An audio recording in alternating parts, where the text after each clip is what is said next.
hearts of us ministers, saved by grace through faith alone. With us a great army of chaplains, preachers, teachers were marching on. Now the world could have inner peace, hope and joy in Christ alone.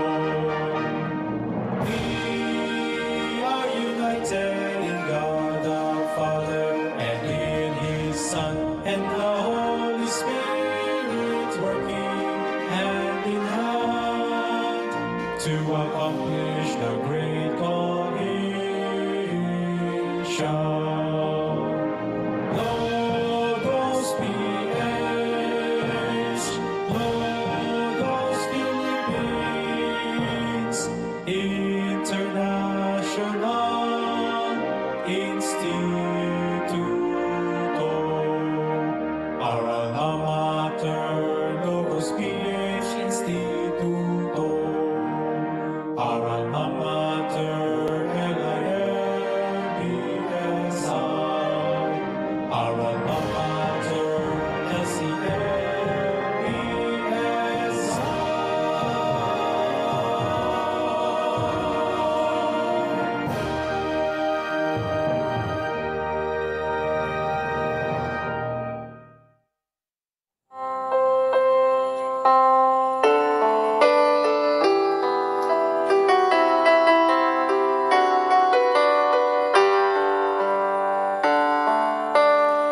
In this darkened world, we need the light, a true guide of life to follow.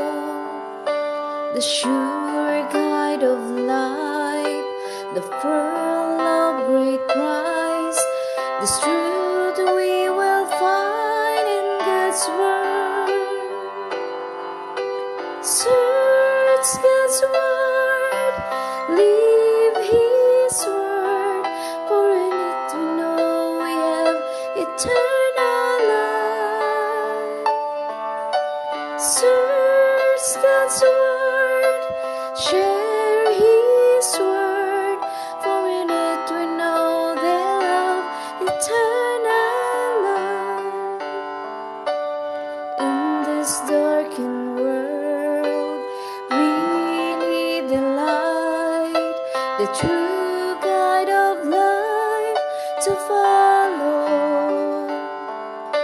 It shows what we need, just what we need to do to lead an empowered life.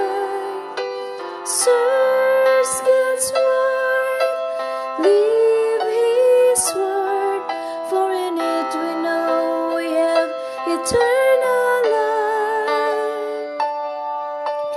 Preach God's word, teach His word, for in it we're sure they have eternal life. For in it we're sure they have eternal life. Share God's word.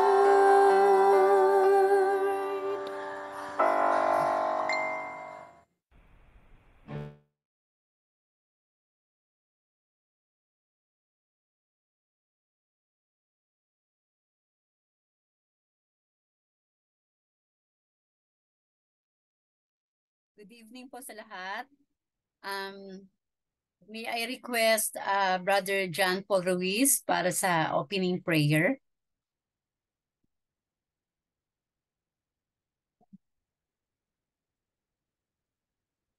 Sir John Paul, pwede ka po mag-opening prayer?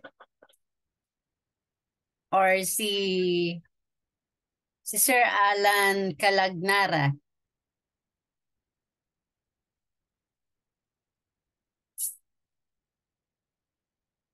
Nagda-drive pa daw po ng motor si Sir John Paul. Okay, sino pong available na gusto mag-pray? Si Sir Moises Fajardo. Si Pastor Reggie. Pray. Reggie. Yan. Sino po? Okay, Sir Moises. Ma'am, uwi mo na po ako, ma'am. Sige po, Leia, Sir John Paul. Opo, opo. Si Sir Moises na lang po ang magpipray. mag-delete na po. Mag-delete. Mag-delete lang po saglit. Opo, opo. Let's pray.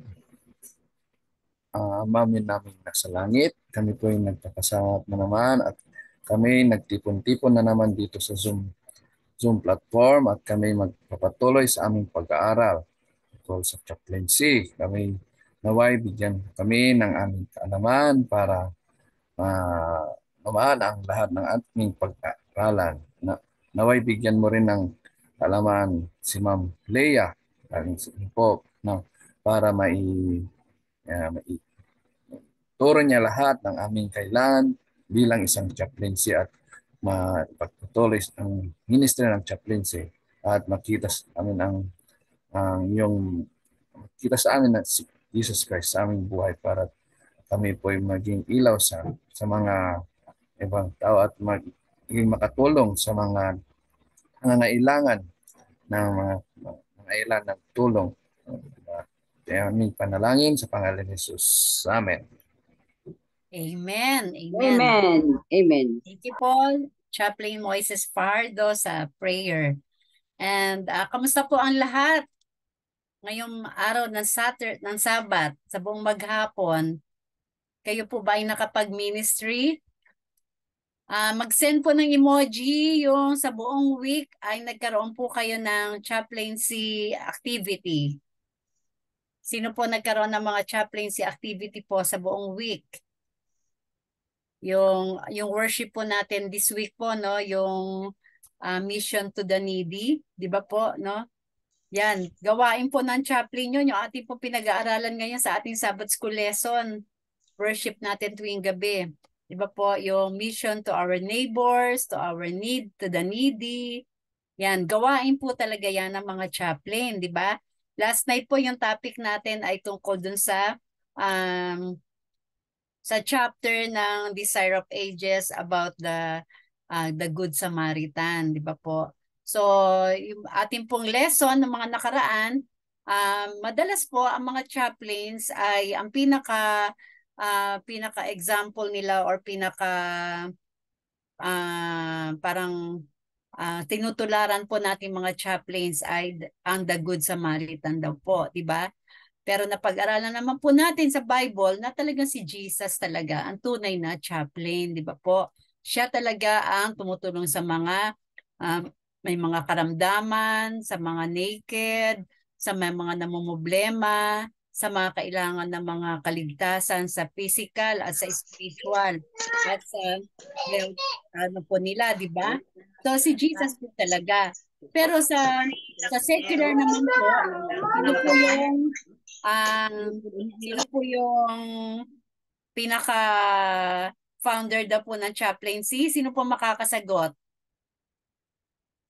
Sa secular na study po tungkol sa chaplaincy, sino po yung makakasagot sa mga first lesson natin?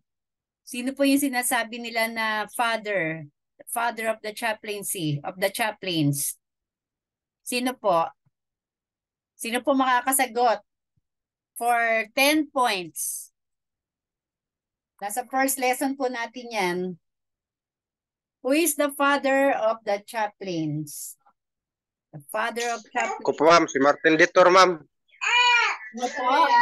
Si Martin Ditor. Martin Ditor. Martin Ditor. Tama po, no? Si Sir Lou Ortega.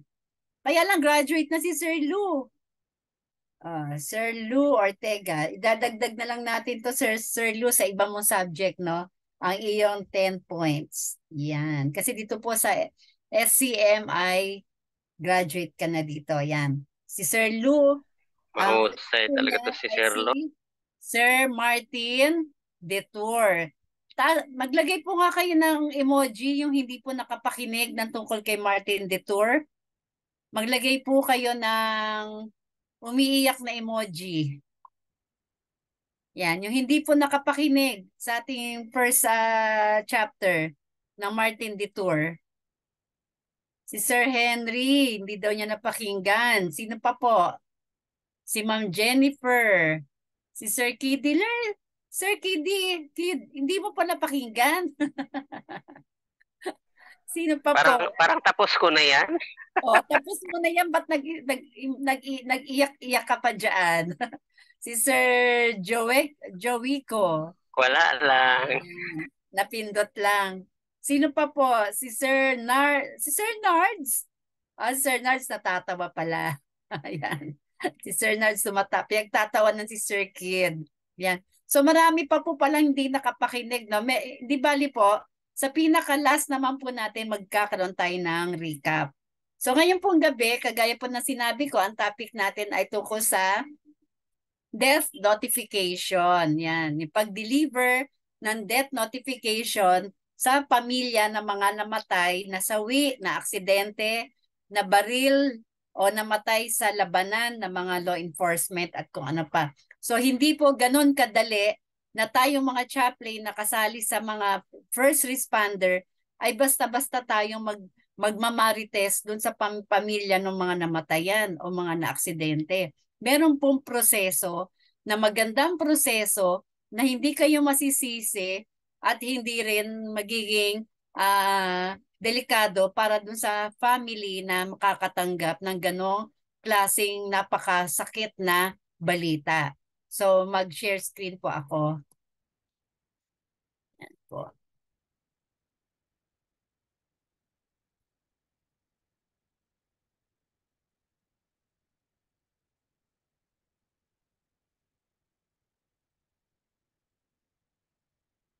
Yan.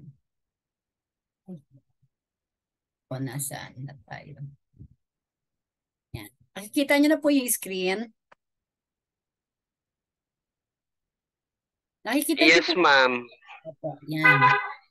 So, topic po natin ngayon ay Lesson 7, Basic Death Notification Procedure. Yan. Actually po, lagpas na yata tayo sa Lesson 7, pero bumalik lang po tayo ng topic kasi pinagsunod-sunod ko po yung mga topic natin ng mga nakaraan. So sabi dito po, sa 1 Corinthians 15:55 to 57, O death, where is thy sting? O grave, where is thy victory? The sting of death is sin, and the strength of sin is the law. But thanks be to God, which giveth us the victory through our Lord Jesus Christ. Yan. So ang topic po natin tonight ay tungkol sa kamatayan, sa mga namatay at sa mga namatayan. Yan. Basic death notification. Pag sinabi pong notification, ano po ibig sabihin yan? Yung tayo po yung ano po, di ba minsan nakakatanggap tayo ng mga sulat, mga telegrama, yung di ba po may mga notification na may mga notice na makakarating sa atin na nagpapaalala o nagpapahiwatig ng isang mensahe. So, sa atin po bilang mga chaplains po ay may involve tayo. Darating ang time na may involve tayo kung tayo po ay nasa isang agency na kung saan ay nagkaroon ng kamatayan na isa sa mga membro natin or nagkaroon ng biglaang kamatayan sa kalsada or sa ano po yung inaction, no? Inaction, nagkabarilan o nasabugan yung sasakyan o mga sundalo o mga kapulisan. So tayo po yung isa sa mga matatawagan upang magdala ng balita kasi alam ng mga ng agency na tayo yung mga taong makadiyos at alam natin papaano tayo magsasalita sa mga taong na yung mga taong na namatayan at mabibigla ng lubusan. So hindi po basta-basta yon, kailangan po talaga aaralin natin yan. So ang sabi, in person, performing a death notification may seem to some a simple concept, no? Akala nila simple lang 'yung magdadala ka, magsasabi ka lang na may namatayan o may namatay sa kanilang family, one with minimal consequence. However, such perceptions are dangerous and can do a great deal of emotional harm if performed incorrectly. Di ba po? So kung mali po yung pag-deliver natin ng death notification doon sa family nung nasawi, maaari pong mailagay natin sila sa danger. Mailagay natin sila sa kapahamakan. At tayo po, maaaring tayo din po ay malagay sa kapahamakan. So may proseso po tayo dyan. There are basic rules of engagement, and if done correctly, the person being notified may recall the notification in the future as kind and compassionate. Therefore, adhering to a strong set of protocols will help to create a positive experience during moments of hardship and tragedy. So, trahedya po talaga 'yon, 'di ba? Napaka-bigat po. Meron po siguro dito sa inyo na nakatanggap na ng ganyang klase po no, ng tawag na may namatay o may ganun po, may naaksidente, di ba? Ano po yung pakiramdam, di ba po? Noong naaksidente po yung anak ko sa motorsiklo, bigla na lang may tumawag yung girlfriend ng isa kong anak at sinabi niya, tita, si kuya po naaksidente, pero umiiyak po. Grabe yung iyak niya sa phone. Kaya ako, nagsa-sundown worship po kami noon dito sa bahay namin. Biglang parang umakyat yung dugo ko sa ulo ko kasi yung kanya pong pag-deliver ng notification ng aksidente ay parang namatay na. Kasi po, sobra yung umiiyak po siya at nanginginig yung boses niya. Kaya parang hindi ko na alam, parang hindi na po ako makahinga noon. Nagulat ako tapos pumikit ako, nagpray agad ako sa Panginoon na, Panginoon, sana po mali yung pagdinig namin o ano man na nangyari kay kuya. Yung pala po ay napilayan si kuya sa braso niya at biglaan pala siya yung lumipad siya sa motorsiklo niya kasi hindi niya nakita na may bago palang hukay dun sa kalsada na wala man lang signage, no? Walang warning device. So nahulog po siya doon at lumipad yung motor. So, yung ganong klase po na magbibigay ka ng notification do sa family na nanginginig ka, umiiyak ka, ninenervous ka, malaking impact po yun na maaaring yung ora mismo po yun ay mamatay yung na makakatanggap. Mauuna pang mamamatay po dun sa let's say na aksidente, hindi naman namatay. Mauuna pa po, di ba? So meron po tayong proseso talaga. Kaya ang sabi rito ay merong strong set of protocols that will help to create a positive experience during moments of hardship and tragedy. At kung na-deliver mo po iyon ng maganda, magiging parang compassionate, hindi ka makakalimutan ng family na naibigay mo sa kanila ng napakaganda na walang nahimatay, walang nagalit, walang ano po, 'di ba? Na bigla na lang bumagsak sa harapan mo yung tao. Yan. Yan. So if possible, it is always best to perform death notification in person. Yan. Noong unang panahon po, ay pagka nagkakaroon ng mga sa sobrang layo, lalo po 'di ba noong unang panahon talaga po na parang nabuhay na ako noong unang panahon talaga. No, ano po 'di ba? Sino po naka experience ng Telegram? Taas po yung mga inyo po, sagot po kayo. 'Di ba po noon parang may 'di ba po may mga Telegram, naalala ko po talaga yun nung maliit ako na yung lolo at lola ko nagpapadala para mga telegrama, 'di ba po? Sino po sa inyo 'yan yung nakakatanggap ng telegram? Parang ako lang yata yung matandang-matanda dito nakatanggap ng telegram. Wala po naka-experience sa inyo ng telegram o yung mga Instagram. Ay ngayon kasi Instagram na, no? Noon po, naalala ko, through Telegram. Tapos yung Telegram po, napakaliit lang, napakaiksi lang. Parang natatanggap po ng tatay ko noon, kagano nagkasakit po si Lolo. Ruben, uwi ka. Sakit, tatay. Yan. Ganun lang po kasi ang mahal-mahal daw po niyan yung bawat letter yata o per word. So, ganun lang kaiksi. Uwi ka, sakit, tatay. O, wala na nakalagay na uwi ka kung saan, o anong sakit. Di ba po? Ganun lang kaiksi. Ngayon, pwede na natin itawag.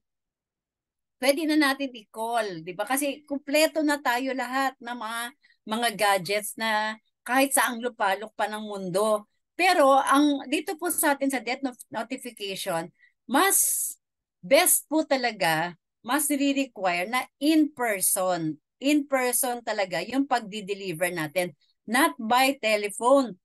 Kasi noon talaga, di ba, by telephone din talaga noon kasi ang hirap ma-reach yung mga tao dahil ang lalayo ng lugar, wala pang ganyan, sasakyan, wala pang to go, walang mabibilis na barko, di ba po? Kaya yung mga magpapadala ng mga notification, it's either by telegram or by phone call at hindi nila alam yung kausap nila na himatay na, bumagsak na, hindi na alam kung ano nararamdaman, di ba po?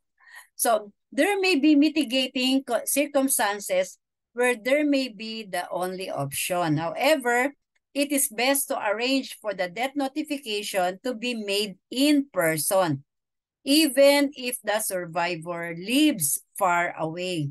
Kahit pa sa ikapitong bundok po, yung pamilya ng sundalo o ng pulis o nung ordinaryong tao na aksidente, na civilian, ay pupuntahan po talaga yon. Pwede naman pong itawag yan through bayan-bayan. Di ba? Kunyari, dito po na, for example, sa Cavite na aksidente, yung mga taga Cavite tatawag sa Manila, yung taga Manila tatawag doon, i-refer doon sa Pampanga kung taga Pampanga, taga Pangasinan o taga Baguio yung family. So yung kung sino yung nandun sa ganun lugar, yun yung pupunta doon kasama yung it's either yung chaplain o yung iba pang mga maaari magdala ng death notification. Yan. The medical examiner's office or the Red Cross for additional assistance. Yan.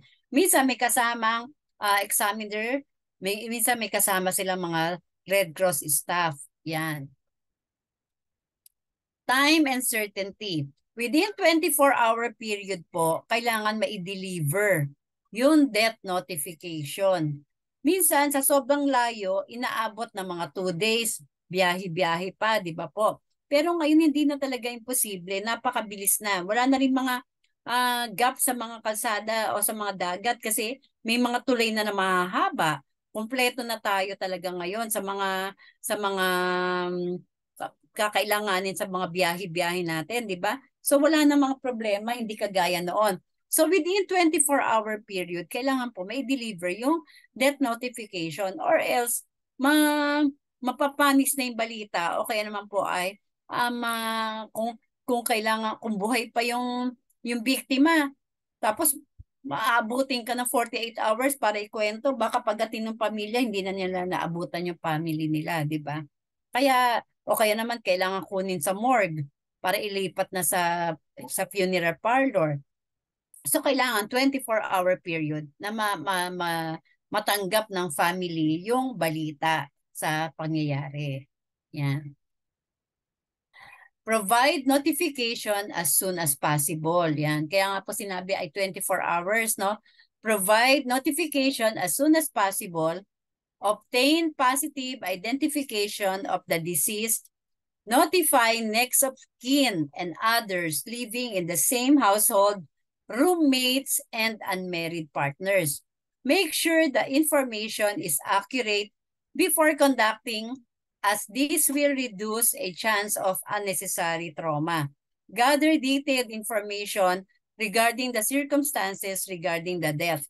Nakapanood na po ba kayo ng movie na parang comedy movie, no? Nasabi, patay na daw yung family, patay na. Tapos bigla na lang darating yung biktima, buhay pala, tapos nagtakbuhan sila, akala nila multo, 'di ba po?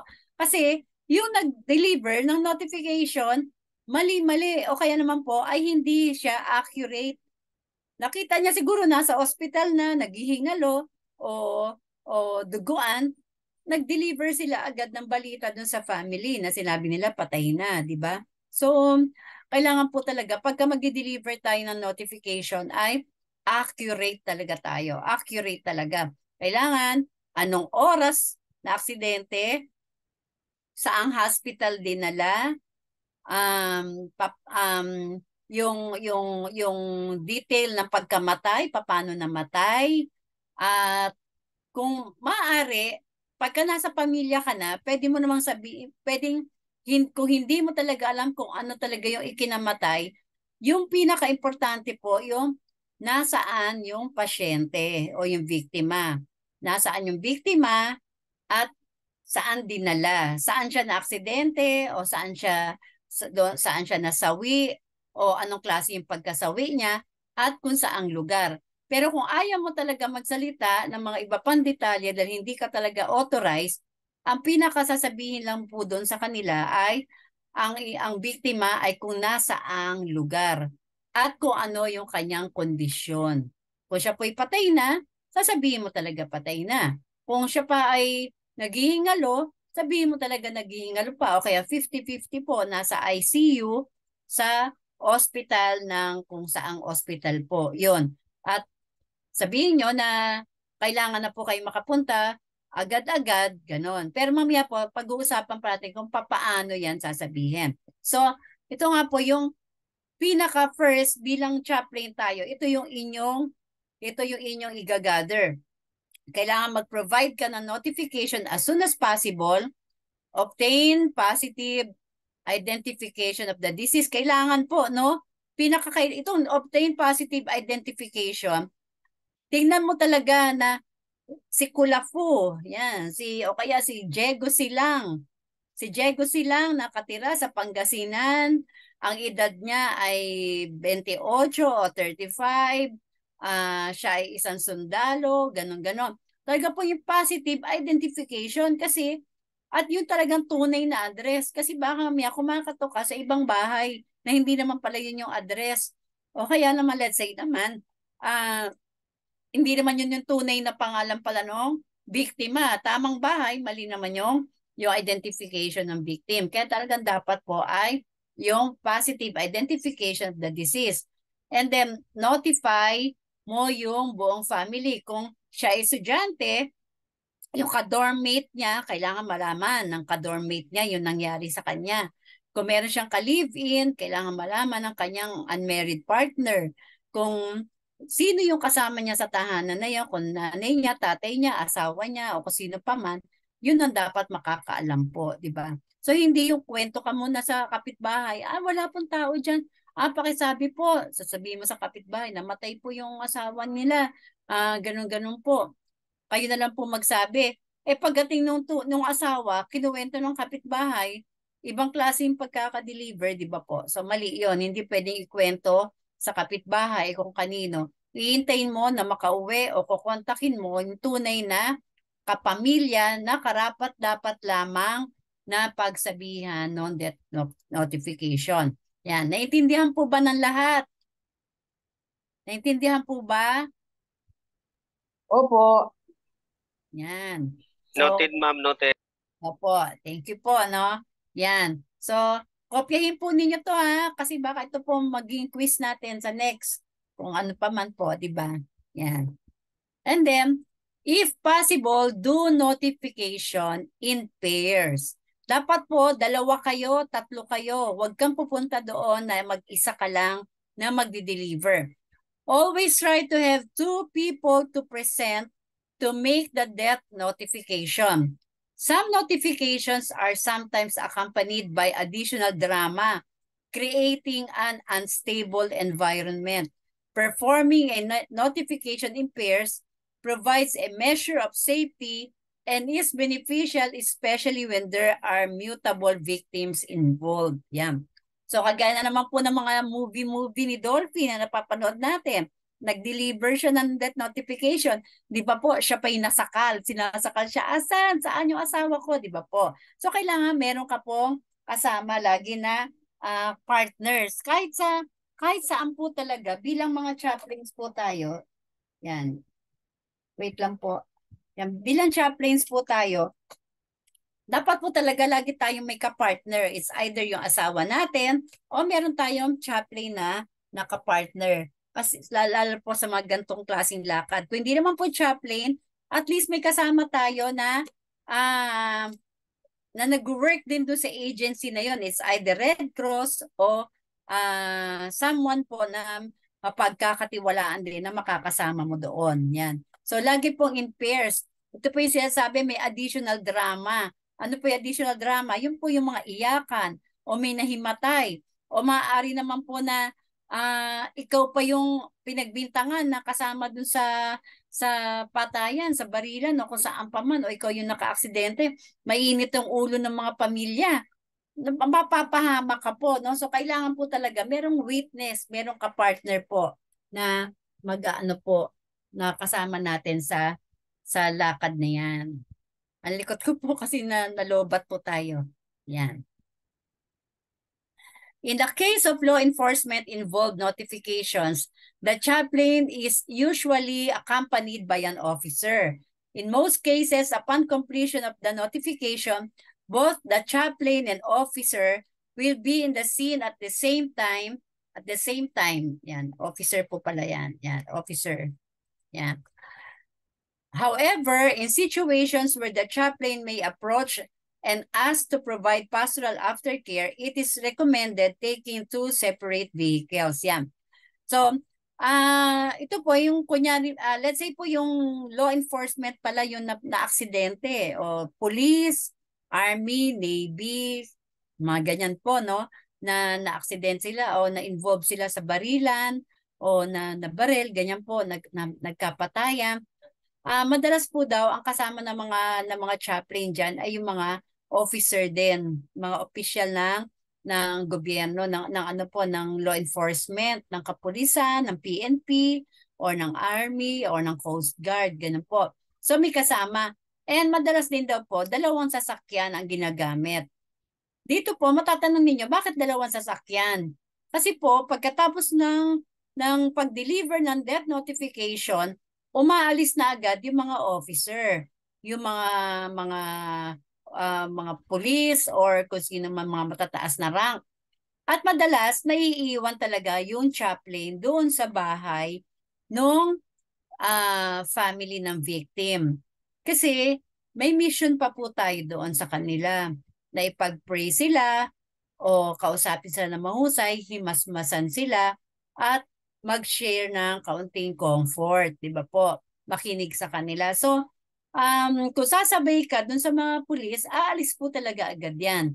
So, kung may sarili kang sasakyan o kaya wala kang sariling sasakyan, maaari mo sabihin sa kanila na mauna na po kayo at ito po muna ako hanggat hindi pa nahihimasmasan si Mr., si Mrs., si Lola, si Lolo o yung mga anak. Yan. So, separate po talaga kasi may sarili tayong approach as chaplains. Yan. Sinasabi na to provide pastoral aftercare. Yan. So may aftercare pa po talaga tayo. Ganun talaga tayo, mga chaplain, mga sweet tayo, very caring, di ba po?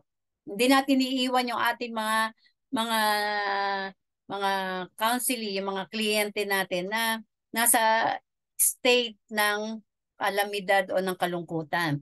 Finally, if there is more than one chaplain involved in the notifications process, then the team should decide who will take the lead as the primary responder and who will perform the actual notification. Yan. Kung 2 lang kayo, usap kayong 2 kung sino yung magdi-deliver ng notification at kung sino yung magiging responder. Di ba po? Yan. Primary responder and who will perform the actual notification. Napakahirap po talaga yon na ikaw yung magdi-deliver. Kailangan yung salita mo talaga maingat na maingat. At yung tinatawag po rito na primary responder, siya po yung magiging ano po, para isa safety. Baka ikaw ay matulak, may tulak, masakal, masuntok, o maaari naman yung kausap mo ay mahimatay, matumba. So may kasama ka po, may witness. Kasi maaari din po, kagaya yung sabi dun sa danger, na pag-deliver mo ng notification, kung 2 lang kayo, ikaw lang yung nag-deliver, at ang kaharap mo lang yung asawa o yung kapamilya. And then yung kapamilya, pagkaalam niya, pagkarinig niya ng masamang nangyari sa family niya, sa kapamilya niya, bigla na lang tumumba at namatay. Na-stroke, namatay, tumumba. So, ikaw lang yung andoon. So, walang witness na ikaw pala yung nagde-deliver ng notification.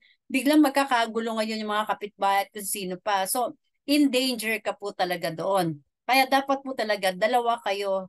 Meron kang kasama para merong witness, merong kapartner ka sa mga ganyang klaseng mga pangyayari. Yan. Use plain language. Good communication, accurate information, having a presentation protocol in place are crucial when performing death notification. Yan. Good communication. Tuloy-tuloy lang po yung pagsasalita. Wala na yung parang mga, alam nyo po, may nangyari po kasi sa inyong kapamilya. Tapos, ano nangyari? Ang hirap po sabihin sa inyo eh. Ano na? Gumaganong ka pa po, no? So, binibitin mo po ng binibitin yung kausap mo na napapahamak na rin po sila kung ano na umaakyat na, kagaya ng na experience ko, no? Umaakyat na yung dugo sa ulo, hindi na malaman. Parang ikaw, sila na yung mauuna na, mamamatay na, kaysa yung marinig pa nila yung balita mo. Yan, kaya accurate po and good communication. Tuloy-tuloy lang po and good presentation. Yan. Personal and environmental safety is extremely important for both the presenter and the victim. Since people are emotionally diverse when it comes to receiving bad news, and people can react differently to the announcement of the death of a loved one. Yan po yung sinasabi ko, di ba? Yung hindi mo alam kung matatanggap nila. Merong iba, pag sinabihan mo, matutulala na. Hindi nakikilos, di na magsasalita, nakatulala na. Meron namang iba, biglang magsisigaw, magi-hysterical. So, hindi mo na rin alam paano mo siya i-comfort. Kasi maglalabasan na rin lahat ng kapitbahay kung sino-sino pa. Akala meron kang masamang ginawa doon sa kapamilya. Wait lang po. Sandali lang po, inom lang po ako ng water, sandali.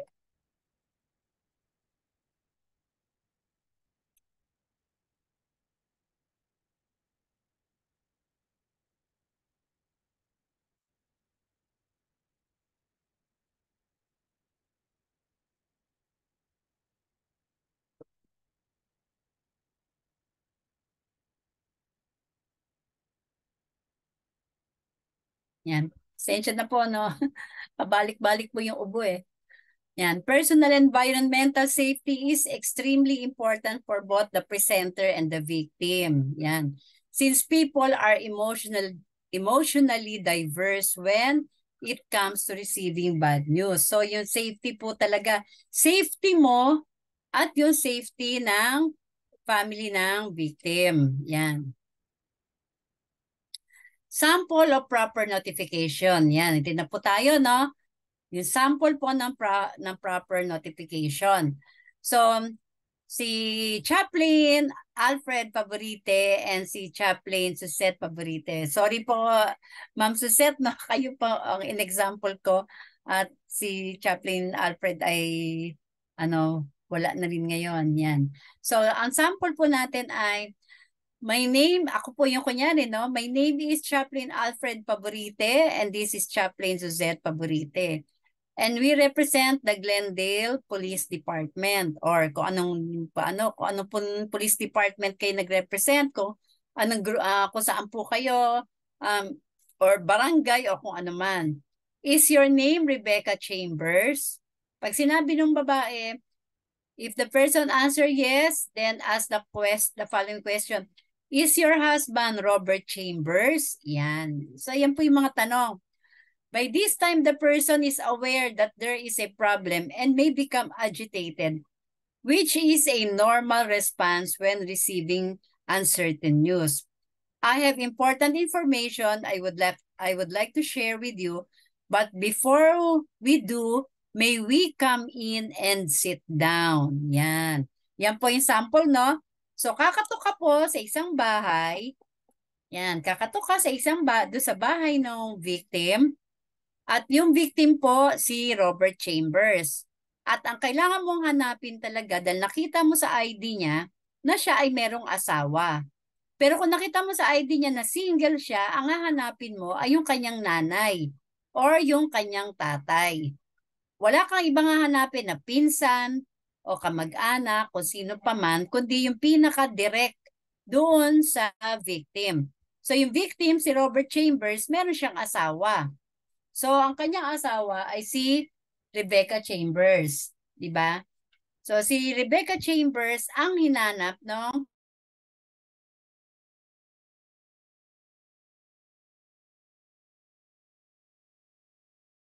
Sa concert niya,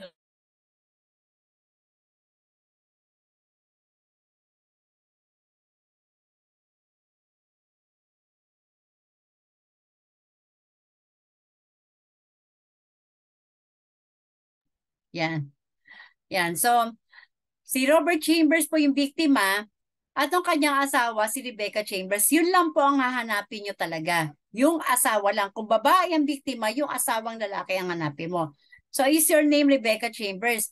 Pag sinabi niyang yes, ibig sabihin po, positive na siya si Rebecca Chambers. And then, baka meron ka pangalan, dalawa yung Rebecca Chambers, so sasabihin mo, ang asawa mo po ba ay si Robert Chambers?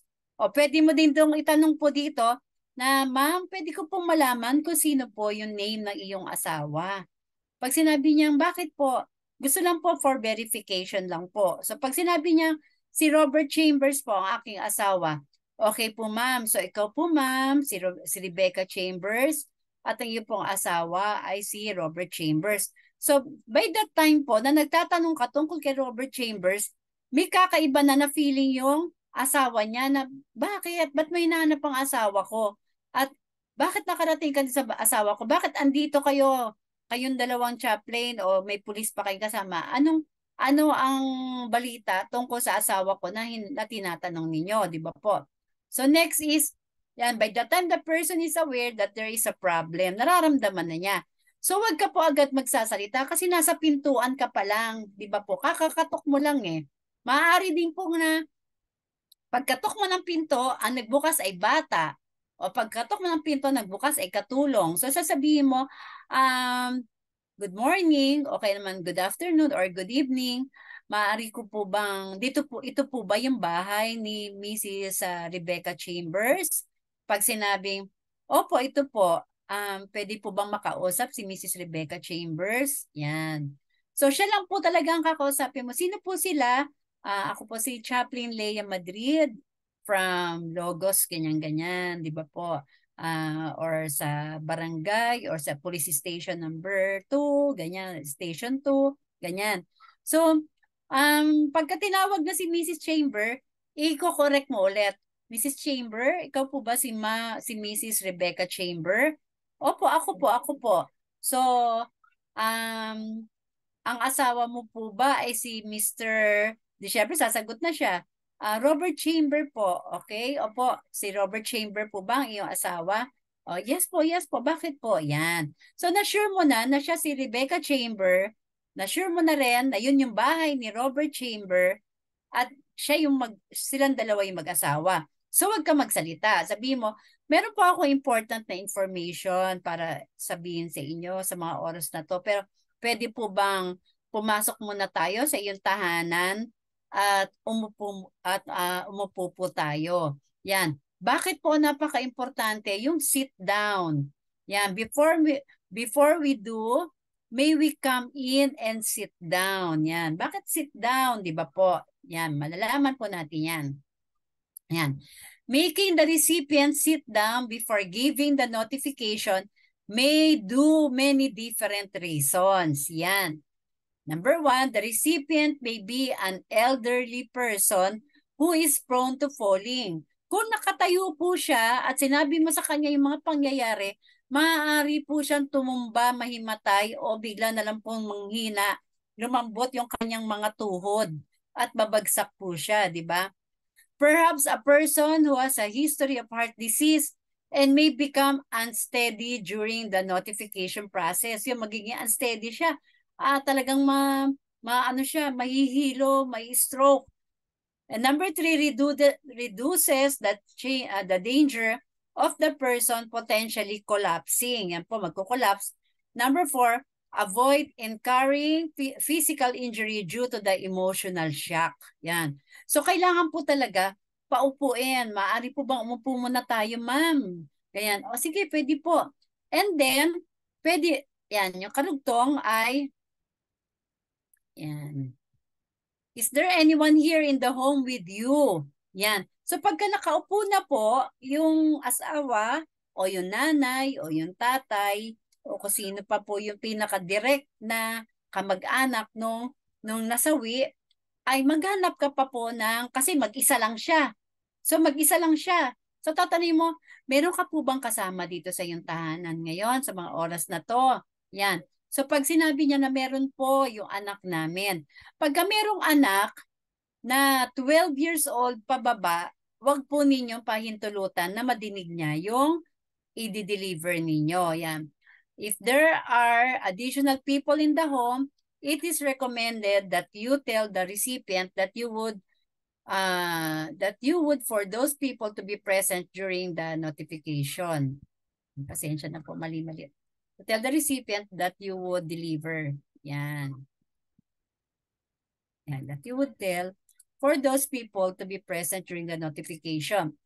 If there are children in the home, you may want to ask if one of the adults will take the children in the other room. Yan.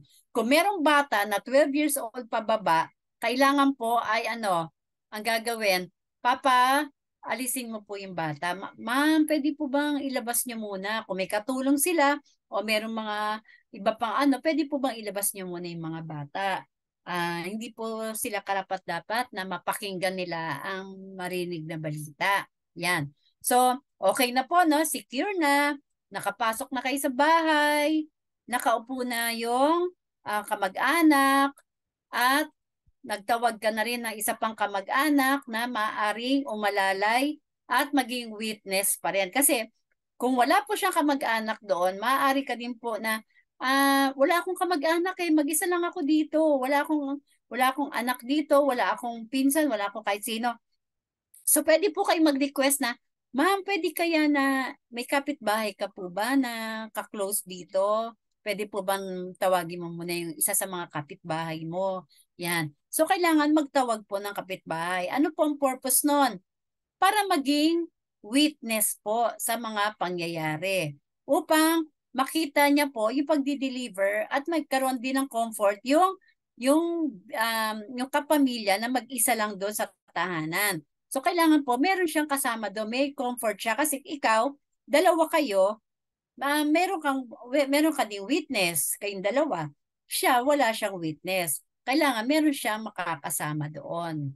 Yan. Naintindihan po ba ng lahat? Yes po. Kung hindi po naintindihan. Noted po. Yes po. Yes. Ate Ability. Thank you po. So often, the parents may prefer to notify the children separately. Yung mga magulang na lang magsasabi sa anak nila, once the home environment is staged, the notification can begin. Yan. So okay na po, nakaupo na, at sabihin po ninyo dun sa kamag-anak, Ma'am, pwede po bang magdala ka muna po ng tubig dito sa amin? Pwede po bang iisipin po nung kasamahan na ikaw po yung kailangan ng tubig. So okay lang po yun, hingi ka po ng tubig. So magdadala po ng tubig. At ilalagay mo lang po yun doon sa may lamesa doon ng tubig. Para kanina po yung tubig? Para sa iyo po ba yun?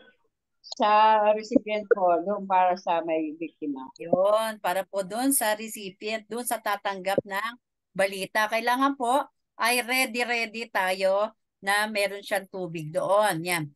Once the home environment is staged, the notification can begin. So start na.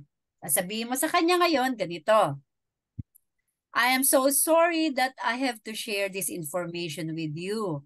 However, this evening, your husband, Robert, was involved in an auto accident, and as a result of his injuries, he did not survive the accident. Yan. So parang napakalungkot po, no?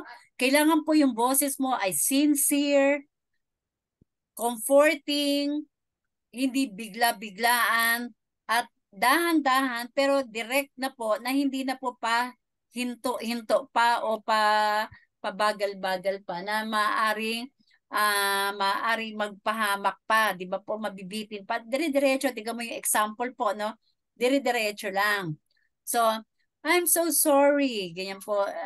Ako, sa akin po sarili, mas gugustuhin ko na hindi ako ang mag-deliver nitong information sa iyo, ma'am. Pero, since ako po yung naatasan para magsabi nito sa inyo, nais ko pong ipaalam sa iyo na ngayong gabi, ang iyo pong asawa na si Robert ay na-involve po sa isang car or auto accident. At ang resulta po noon ay hindi na po nakasurvive ang iyong mister. Diba po? Yun yung very sincere na may comfort, parang may pagka-comfort pa po. And then pagka nag-stop ka na ng ganon, obserbahan mo na siya kung ano yung kanyang mararamdaman, kung ano yung kanyang reaction. Maring ano po, pakiulit nga po ulit, di ba? Magkakaroon po yan ng denial eh. Ano ma'am, pakiulit po yung sinabi mo ma'am, ano po yung nangyari sa asawa ko, paulit mo po, ganyan. So magkakaroon po yan ng mga denial, magkakaroon po ng ano yan. So some responders are uncomfortable with performing a notification and will send to draw out the process, which can cause additional emotional harm and trauma to the recipient. No matter how you present a notification, as the presenter, you cannot change the outcome of events. Diba? Kahit na anong soft, kahit na anong tahimik po o ganda ng iyong pag-deliver, talagang magkakaroon ng ibang klaseng outcome yan.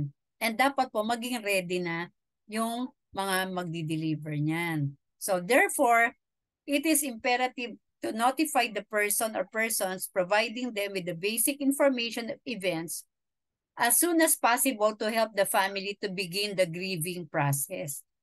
Yan. The family may want to know more details about the event, and it is at that point that you may want to provide them with the person of contact who will be more equipped and qualified to answer their questions. As a first responder, you may be privy to graphic details of the event. However, it may be your place to provide that information. It may not be your place. So kung hindi po talaga ikaw yung nasa autoridad, yung kulang po yung information, I mean yung hindi ka karapat dapat na kagaya po, for example, nagkabarilan. Saan po? Ano po nangyari? Bakit nabaril? Saan po? Anong misyon? Ganyan. Hindi mo kailangan sabihin yung misyon dahil hindi mo naman po talaga alam yon. Nabaril siya sa 44, di ba po? Yung mga ganyan, let's say. O kaya ay hinahabol na, tinutugis nila yung mga magnanakaw, tinutugis nila yung mga nakatakas, o tinutugis nila yung mga drug addicts at nagkaroon po ng exchange ng barilan. Hindi may kwento yun po. Wala ka sa otoridad na ikukwento yun. Ang sasabihin mo lang na baril po si Mister. Yung pong Mister ay nagkaroon po ng enkwentro sa barilan at natamaan po siya at hindi po siya nakasurvive sa tama ng baril sa kanyang katawan. Yun. Bakit po? Ano nakabaril sa kanya? Magnanakaw po ba? Kapwa pulis? O ano po ba yan? Hindi mo na yan po authority. So hindi ka na magkukwento sa ganyang mga bagay.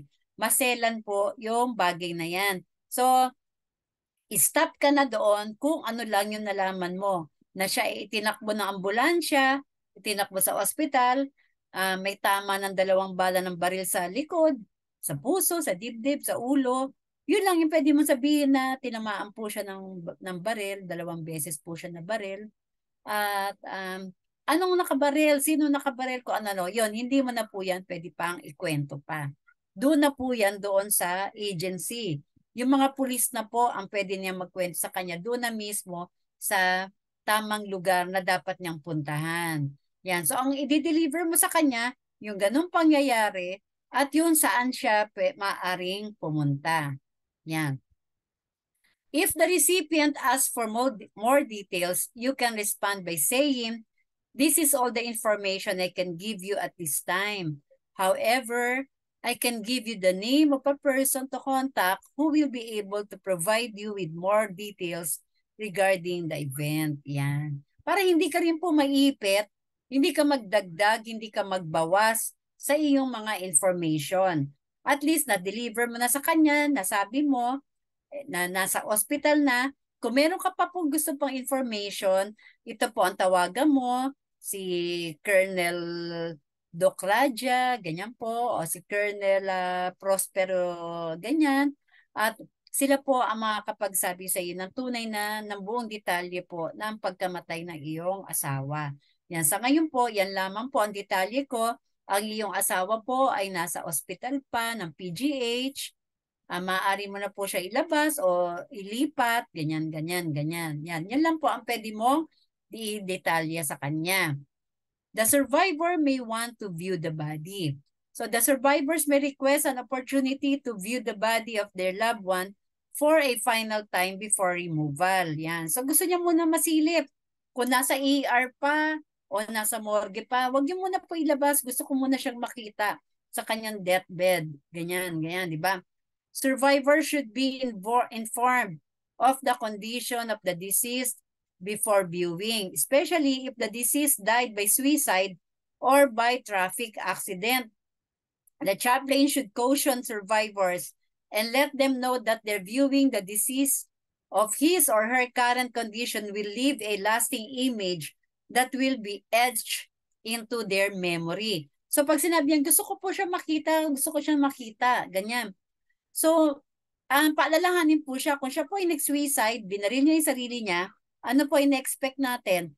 Siyempre po ay may butas yung noo ng biktima. At may mga dugo-dugo at maaring maga na yung kanyang mukha niyan. Pagka siya naman po ay nag-suicide, nagbikte, so iba na rin po yung itsura, labas ang dila, o ano pang itsura nung, paumanhin po sa mga kumakain po dyan, ganun po yung itsura ng mga nag-suicide, no? Siyempre po, kung nagtali sila sa ileg, lalabas po talaga yung dila nila, at maaaring iba, labas din yung mga mata nila, ganun, di ba po? So, hindi po kaaya-aya yung itsura ng kanilang kapamilya. Kung na-aksidente naman po, maaaring putol ang mga kamay, paa, kung ano man po, di ba? So, papaalalahan na po sila, ma'am o sir or madam, kung lolo o lola na, madam, ay papaalala ko lang po sa inyo na maaaring hindi po ninyo magustuhan yung makikita ninyo na itsura po ng inyong mahal sa buhay. Dahil kung makikita po ninyo yan, lalo po ng kanilang mga anak, magiging lasting image na po yan, di ba? Lasting image na yan. The condition will leave a lasting image that will be etched into their memory. So habang buhay, nakita mo ganun yung itsura ng mahal mo sa buhay, nakita mo ganun, hindi na matatanggal yan. Kaya yung iba talaga, tinatalikod nila, wag mong titingnan, wag mong tingnan, wag ka nang ganyan. Hayaan mo, maalala mo na lang kung ano yung tunay niyang itsura, yung maganda pa siya noon, nagwapo pa siya o ano pa siya noon. Kaysa makita mo siyang kalunos-lunos, di ba po? So paaalalahanan mo po yung survivor sa kanyang makikita. Yan. The question the chaplain should ask the survivor is if they prefer to remember the deceased as they were or as they are in their current condition. Ultimately, the choice will be theirs to make. Yan. So nasa kanila po yung choice talaga niyan.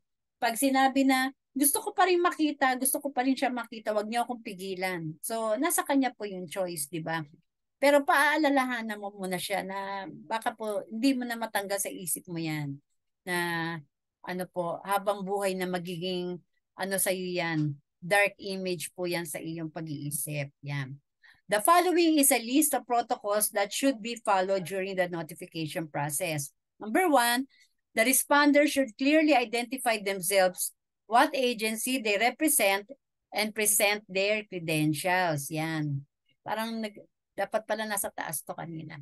Yan. So yung responder po, tayo po, pakilala mo yung sarili mo sa kanila, kung anong agency ka, at kung ano yung, ano po, ako po si Major ganyan, ako po si First Lieutenant Kidiler Bael, yan po, di ba?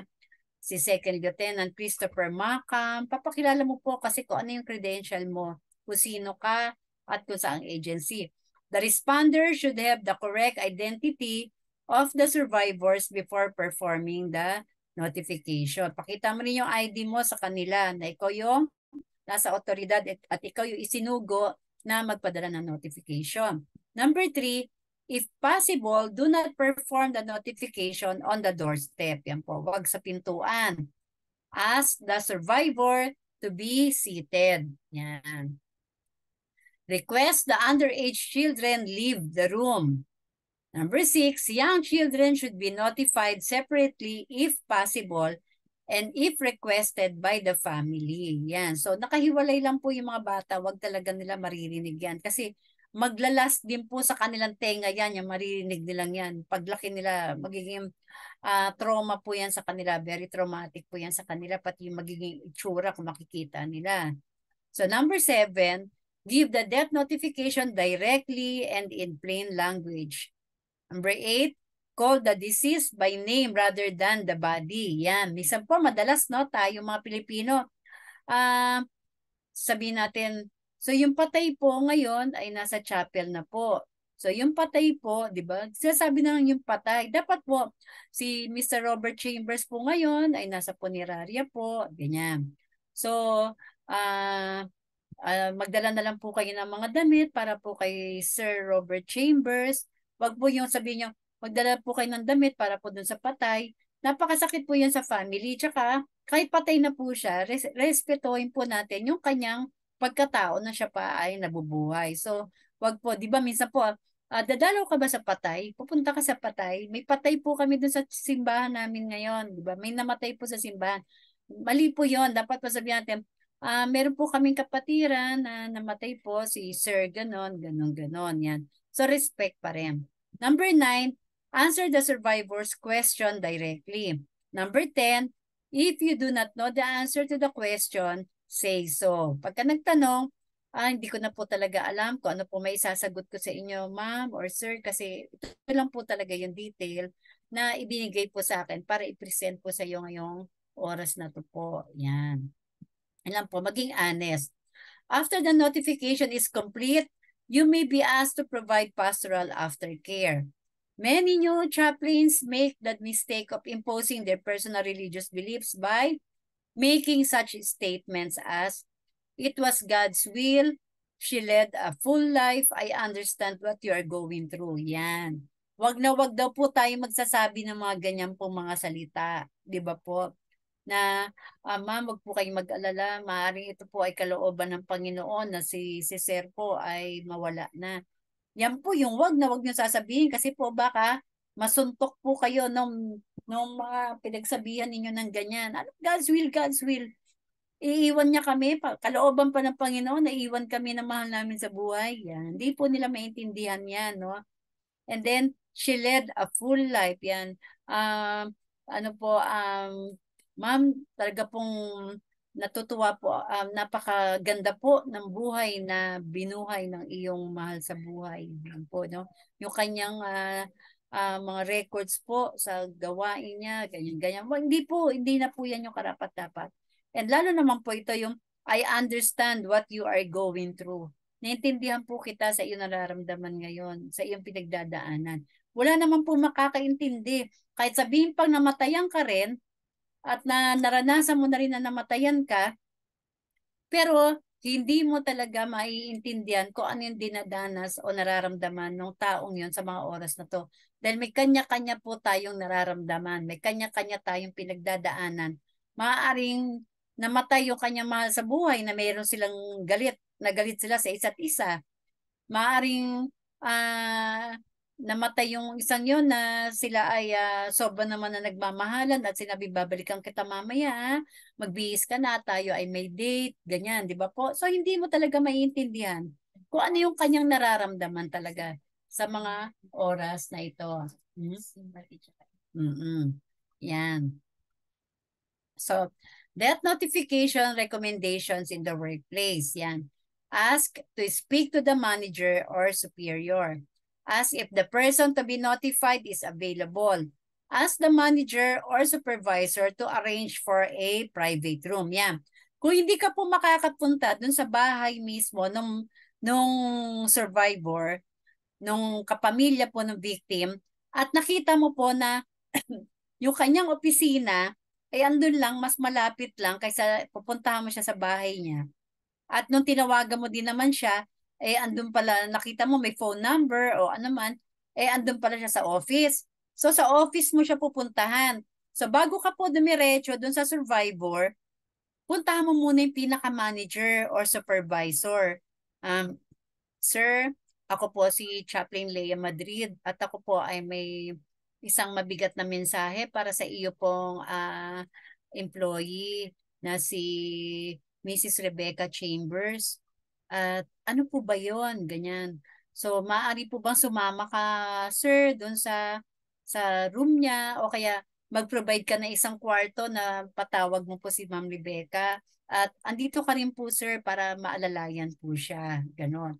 So, tatawagin po siya dun sa isang private room at dun mo po siya kakausapin. Kasi andun siya, wala siya sa bahay niya, kundi andun siya sa opisina niya. So, dun mo na siya kausapin kaharap ng manager or supervisor. At the same pa rin po yung proseso na, sir, pwede po bang mag-provide kayo ng tubig at ng mauupuan ni Ma'am Rebecca bago po kami magsalita sa kanya. Yan. So, pagpasok ni Ma'am Rebecca dun sa office ng supervisor o ng manager, may tubig na doon, maaaring may tissue na rin doon kung ano man, at may pang first aid na rin, di ba?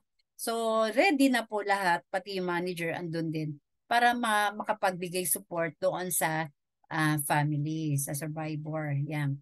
Sa workplace, allow the survivor time to react to the news and respond with your support. Let the survivor determine that he or she wishes to tell the manager or supervisor regarding the death. Yan. Kung ano man yung masasabi niya, kung ano man po, iintayin mo siya. Makinig ka rin sa kanya, sa kanyang mga hinaing. Death notification recommendations in a hospital setting. Here are several additional points.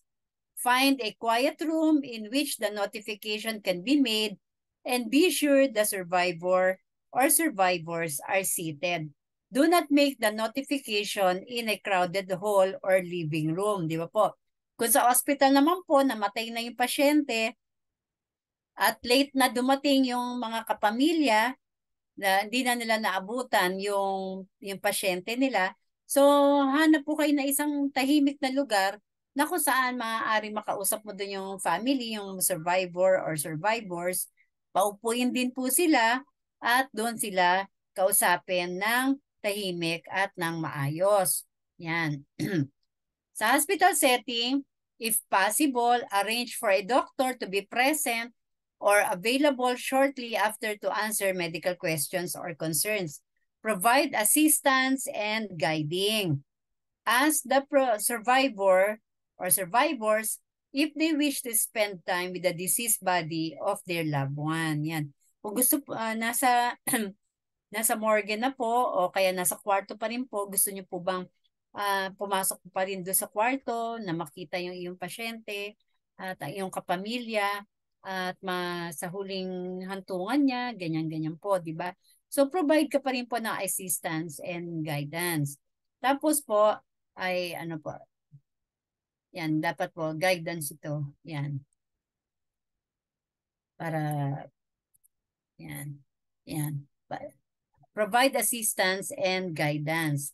Yan po, no? Pagka sa hospital po yan, no? Sa hospital at doon po namatay yung pasyente sa hospital. Yan. Hospital setting, refer the media to the investigating officer or victim service officer. Ay, yung kanina po pala, kailangan po may kaharap din na doktor, may kasamang doktor pag sa hospital.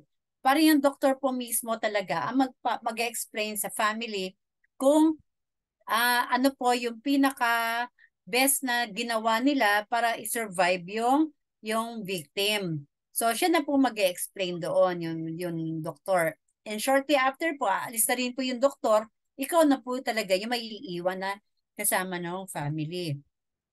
So, refer the media to the investigating officer or victim service officer. Do not leave survivor or survivors alone. Contact survivors the next day. Optional, make certain that the survivor has your name and telephone number. Yan. So, huwag mo muna silang iiwan kasi kailangan kanila. Sa iyo sila kumukuha ng lakas. Ikaw yung nagsalita sa kanila, ikaw yung nag-present sa kanila ng kamatayan ng kanilang kapamilya. So, Huwag mo silang basta-basta iiwan. And then, bigyan mo sila, kunin mo yung kanilang contact number and kailangan bigyan mo din sila ng contact number mo, phone number para sa follow-up na aftercare. Yan. Debriefing after a death notification. The death notification team should meet as soon as possible afterward for debriefing. If possible, complete a peer review of the notification process. Yan. So yung grupo po, yung team na mga na nag-deliver ng team ng death notification, magkaroon kayo ng debriefing. Tapos pag-usapan nyo, tama ba yung natin nagawa? Okay ba sila? Naibigay ba natin ng mahusay? Na-present ba natin? At tama ba yung mga tao na ating kinausap? Yan. Magkakaroon din po kayo ng mga team review what went wrong, what went right, and how it can be done better in the future. Share personal feelings and emotions. Yan. Kayo mga chaplain, pag-uusapan niyo yan. So ano ba yung naging mali? Bakit bigla na lang namatay din yung survivor, bigla na lang tumumba na yung matay na stroke? Tama ba yung pagkaka-deliver natin? O masyado bang matapang? O masyado bang straightforward? Hindi tayo naghinay-hinay, ganyan. And then what went right? Tama yung ating deliver, maganda, ganyan, na-comfort sila, ganyan, di ba? So magkakaroon po kayo ng debriefing para next time, mas maganda pa yung mga magiging resulta ng pagdi-deliver. Death notification is without a doubt stressful and often depressing. The notification experience may have triggered emotions within the first responder. So sabi po dito, masakit din talaga sa mga first responder. Hindi ganun kadali na para kang si kamatayan no? Alam niyo po ba yung si kamatayan, no? Tayong mga Pilipino may mga ganyan. Yung maitim na si kamatayan, may hawak na tinidor. Parang ikaw yung si kamatayan na pupunta dun sa bahay at ang iyo pong kapamilya ay namatay na. Parang ganun po, di ba? So napakapangit po na hindi maganda na feeling na ikaw yung nagsalita nun sa kanila. And then, yung makita mo yung mga emotions nila, yung mga reactions, emotions, mga sigaw, iyak, o hindi na nakaiyak, na natulala na, di ba po, nanigas na. Yan. So, napakalungkot. Follow up. When it comes to officer involved suicides, contact those closest to the officer such as their partners, department personnel, and family members. Yan. Follow up mo po yung family nila. Kung kamusta na sila o napuntahan na ba nila yung okay na po ba, nasa funeral na ba o naayos na. Encourage co-workers to contact the deceased family. It is extremely important for the survivors to try to put the pieces together to help better understand the events that lead to the suicide. So, kausapin mo ko sa opisina ka po nagpunta, so sabihin mo doon sa supervisor, sa mga katrabaho niya na alalayan lang po si ma'am o si sir sa mga pangyayari para po maka-recover siya agad. Pwede mo rin sabihin niya sa mga kamag-anak o sa kapitbahay na tulungan nila na mabuo ulit yung damdamin ng survivor. And expect anger. Do not be afraid to talk about the individual. Reflect upon the way they live as well as the way they died. Yan. So, expectin mo po na may mga galit-galit din po yan sila sa iyo. Yan. How survivors react to death notification. Yan. Physical shock. Persons learning of the death may experience the following symptoms. Tremors, yan po, no? Habang nagsasalita ka sa kanila, tremor. Umuurong na yung mga dila nila, naninigas na sila, or nakita mo na parang nanginginig-ginig na. Sudden decrease in blood pressure, yan. Pagka bigla naman nag-decrease, yung iba hindi umaakit ang dugo sa taas, nawawala naman sila ng dugo. Biglang bumababa, kaya biglang nahihimatay, nahihilo. Shock is a medical emergency.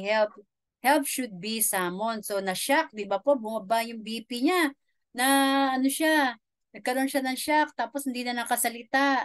Bigla na lang tumumba, nahilo. In many cases, the survivor may show no emotion. Intensity of the event, violent death or versus heart attack. So it's either magkaroon siya ng heart attack o bumagsak yung BP niya at natumba na lang din po siya, di ba? So yun po yung mga expected natin. So kaya maingat talaga tayo, kaya dapat po talaga dalawa-dalawa o tatlo kayo na andoon dahil para po may katulong ka sa pagbubuhat at meron ka din pong witness at meron din po magdo-document sa lahat ng mga pangyayari. Ikaw din po, nakaka-nervous po sa sarili mo nung pag ikaw lang mag-isa, kaya kailangan talaga may kasama ka. Yan. So discussion. Even if there is no physical or emotional response, the death of a loved one creates a crisis for a surviving family member or members. Allow family members to express their feelings. Most likely, they will need help in determining what steps they need to take next. Question, as chaplains, what will you counsel them? Yan.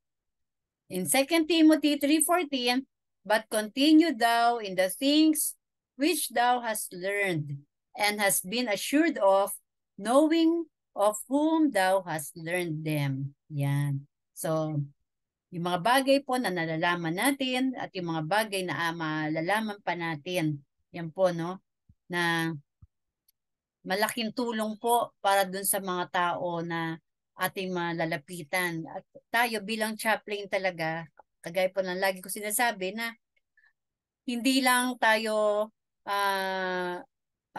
nagdi-distribute ng pagkain, medical team, nagbibigay ng mga damit, o nagsiserve sa kanila sa mga bilangguan, sa anumang bagay.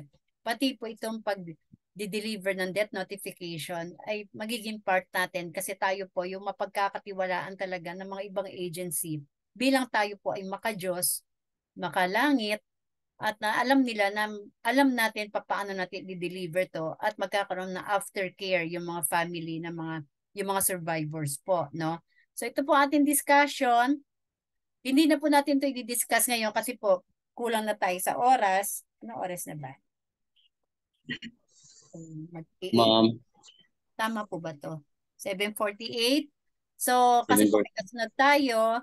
So ito po assignment ninyo. So assignment number 3 na po ito, no? As chaplains, what will you counsel them? Yan. Yan. Yung pagka yung family po ay even if there is no physical or emotional response, the death of a loved one creates a crisis for a surviving family members. Allow family members to express their feelings. Most likely, they will need help in determining what steps they need to take next. At sasabihin nila sa inyo, so ano na po, chaplain, ano na yung mangyayari sa amin? Ano na yung aming gagawin ngayon? Wala na yung asawa ko, wala na yung yung ama namin, wala na yung ina namin, wala na yung aming tatay, wala na yung ganyan, yung anak ko na siya bumubuhay sa amin, ganyan.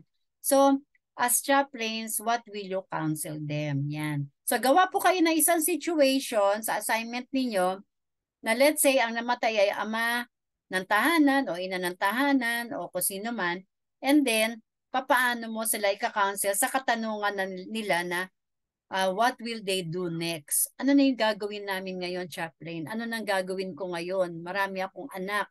Yan. So, yan po yung ating assignment. Lista po ninyo yan. So, may question po ba tayo? Yan. Ma'am, excuse me po. May tanong po ako, ma'am. Opo, Sir Reggie. Paano ba tayo magsimula, example sa ating mga kapulisan o ilang sa chaplain? Opo, wait lang po, no? Paano po ba tayo, yung approach po natin, na paano po tayo sa kanila? Paano po ba tayo magpakilala as a chaplain? At kanilang i-honor. Sa situation po ba na yon? Yes po. At kagaya po na example natin kanina, no? So, kung ikaw po ay ikaw yung naatasan ng agency na ikaw po yung magsasalita, pakilala mo po yung sarili mo talaga. Na ako po si Second Lieutenant Reggie Del Rosario at ako po ay sa kasalukuyang chaplain volunteer po sa Station 4. At ngayon po ako ay may daladalang magandang balita. Ako po ay may dalang balita para sa iyo, ma'am. Ganyan. So pakilala mo po Sa talaga. ano mo, sample mo ma'am, ano tayo sa mga kapulisan o sa ating mga law enforcer o sa mga kwan. Yung gusto mo po mag-volunteer. Opo. Gusto mo mag-volunteer. Opo, sir, pwede po. Alam niyo po ngayon, mga kapatid, no? Ano ko po sa inyo lahat, bigyan ko kayo ng information. Lahat po ng ating mga kapulisan, mga law enforcement agencies, lalo po ang PNP. Ang PNP po, mga substations, lalo po yung mga, di ba, sa mga barangay, may mga substations po. Pwede po natin talaga yung pasukin. Kasi po, yung ating pong chief of police, yung pinaka-head po natin ng chief of police po, pero iba na ngayon yung police, yung nakalipas po natin na chief of police na sorry po, makalimutin ko po ngayon lately, no? Ay, ano na po siya, nagkaroon na po talaga ng isang, yung talagang programa po na talagang susundan, yung tinatawag po na kasimbayanan. Kasimbayanan, ibig sabihin po, kasimba, yan, ibig sabihin, religious na gawain na papasok ngayon sa sambayanan. So ibig sabihin po, meron silang week, yung tinatawag po na squad. Yung swim. Yung swim po na programa nila, yung squad weekly interaction. Yung letter M, nakalimutan ko po yan, no? Management yata yan. O meeting pala. Squad Weekly Interaction Meeting. Every week po, o kaya naman every day or 2 times a week, lahat po ng mga pulis kailangan umattend ng swim. Pero po, hindi po nila masyadong pinahihintulutan na sasabihin mo po na, pwede po ba, sir, ako po si Chaplain Leia Madrid, pwede po ba na mangaral po ako dito sa police station na aming pananampalataya? Siyempre, hindi po. Hindi po sasabihin na ikaw ay mangangaral ng iyong pananampalataya. Ang sasabihin mo po dyan, ako po si Chaplain Leia Madrid. Kahapon po, nakita niyo po ba yung post ko kahapon na nagbigay po ako ng mga tinapay? Weekly po kami na namimigay ng tinapay. So kahapon po, yung isa kong target po, yung isang police station doon sa may squatters area sa Muntinlupa. So, nagkumatok po kami doon, nagdala po kami ng doon, yan sabi ni Major Arnel, kasimbayanan, kapulisan, nawala. Kapulisan, sambayanan, yan, ayan po, no? Kapulisan, simbahan at sambayanan. Kaya kasimbayan. Yan. Kasimbayanan. Yan. Sabihin mo po sa kanila, nung pumasok po kami dun sa police station, may dala po akong tinapay. So nagulat po sila. May dala kami isang box ng tinapay. Tapos sabi ko po, good afternoon, Sergeant. Ganyan. Dapat ka po, no? Sanay ka dun dapat sa mga ranggo nila. Alam mo pa paano sila tawagin. Kung colonel siya, lieutenant siya, kung sino man. So memorizing po ninyo yung mga ranggo-ranggo nila sa kanilang uniform. So pagpasok po doon, good afternoon po, Sergeant. Ganyan. Ako po si Chaplain Leia Madrid. Connected po ako sa chaplaincy dito sa Bureau of Corrections. Ganyan. So, kanina po, namigay po kami ng mga tinapay dito sa mga preso and nag-reserve po talaga ako ng tinapay para po sa inyo. Sabi nung head nila, ay ma'am, meron po kami head dito, si Major, ganyan-ganyan. Tagin po namin yung Major. So, tinawag po yung Major. Tapos, nagpakilala po ako ulit. Sabi ko sa kanila, volunteer po ako na chaplain dito sa Bucor and dala ko po yung station ninyo, pwede po ako magbigay ng tinapay po sa inyo. Malinis po yung mga tinapay na yan, newly baked po yan at squash po ang flavor niyan. So tuwan-tuwa sila, di ba? Parang, oy, si ma'am, naalala pa kami ni ma'am, ganyan. Buti na lang, naalala mo kami ma'am, kahit na hindi kami bilanggo, di ba? Kasi sabi ko, galing ako sa bilangguan, binigyan ko yung mga bilanggo. Oo naman po, pati po mga guardians din sa loob, binigyan po namin ng mga tinapay. Yan, ganyan. So pagka nagkakakwentuhan na po kayo ng kaunti, di ba po, yung parang, ma'am, saan ka po connected? Ganyan, ganyan. Yung suot ko po kasi yung pan-chaplain kahapon ay ano po, nakalagay Camp Crame, no? So sabi ko po, connected po ako dun sa values formation sa Camp Crame, pero meron pa po akong isa pa po akong connection po ng chaplaincy. So tinanong ko anong rank. Sabi ko po captain po ako dito sa values formation sa Camp Crame. Okay ma'am, so anong paglilingkod namin sa iyo ma'am after mo magbigay ng tinapay? Ganyan. So magiging accommodating po sila. Sabi ko, sir, meron na po ba kayong swim dito? Ano na po ba kayo dito? Nagpo-program na po kayo ng swim? Ay, may pumupunta na po dito, ma'am, ng mga evangelical. Meron din po pumupunta rito ng mga born again, ganyan, iba-ibang religion. Sabi ko, okay naman po. Wala naman po ako religion na, na ipapasok po sa inyo. So, ang ano lang po namin, yung sa kasimbayanan, tsaka sa swim. Sabi, opo, meron po, ma'am. Pero, sabi ko, kung tatanungin niyo po ako saan ako connected na religion, Seventh-day Adventist po ako. Pero hindi po tayo rito mangangaral. Tapos sabi, opo naman po, ganyan. So wala po tayong Bible study. Unless po nagugustuhin ninyo, ganyan. So tuwa-tuwa sila. And then, sabi ko, sir, pwede po bang bumalik ako ulit sa inyo next week? Magkaroon po tayo ng kahit na 5 minutes or 10 minutes na pwede nyo ibigay sa akin para po mag-sharing lang po tayo ng konti.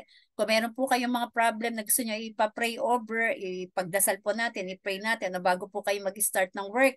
So, tinanong nila kung kailan ako pumupunta ng Bucor. Sabi ko, Wednesday to Friday, open po ako. Yun po yung work ko para dumalaw sa mga bilanggo. So sabi, isabay mo na lang kami ma'am sa ganong oras. Yan. So ganun lang po kadali talaga Sir Reggie na syempre bago tayo pumasok sa kanila at kumatok sa kanilang mga himpilan, tayo po ay magdadasal muna sa Panginoon, no? Na gamitin tayo ng Panginoon at samahan tayo ng Panginoon sa lakad natin yan. Siguro po yung mukha ko ay nag-glow sa mga oras na yan. Siguro po nakita nila na friendly naman tayo, kaya friendly rin ang dating po nila. Ganun din po dun sa fire department na pinuntahan ko, napaka-friendly naman po talaga. So, ano lang po tayo, dapat po maging confident tayo. Huwag tayo po yung parang nag-aalangan. Lalo po dala-dala natin yung position natin, naka-type B tayo, naka-type C, at dala-dala natin yung ating pagiging chaplain. Wag po tayong maging ano sa kanila, ma-intimidate sa kanila. Kailangan po kasama natin yung Panginoon, mas mataas tayo kaysa sa kanila. Mas powerful tayo sa kanila, although napaka-humble ng approach natin sa kanila. Yan. So, hindi po nila tayo paghihindian kasi alam po nila na pag tayong mga chaplains, pwede natin sila i-report sa sa PNP o sa Camp Crame na hindi nila inaccommodate ang mga chaplain na kagaya natin. Mataas po ang respeto nila sa mga chaplains. Yan. So kailangan po ma'am magpakilala as a volunteer, kailangan po yung rank. Pag tinanong po naman nila kung anong rank mo, kasi sinabi ko po, ako po ay volunteer chaplain from Values Formation, kasi yun po yung nakalagay kasi sa t-shirt ko, nakalagay po Values Formation at nakalagay Camp Crame. So wala pa po kasi ako ng t-shirt, sorry po no sa lahat. Wala pa po kasi akong t-shirt nitong atin yung logos po. So and yung sa ano po kasi, sa Bucor po talaga, ang naka-in po talaga ako sa kanila as Values Formation sa Camp Crame. So yun po talaga yung handle ko doon. At yun din po yung suot ko na ID at tsapa.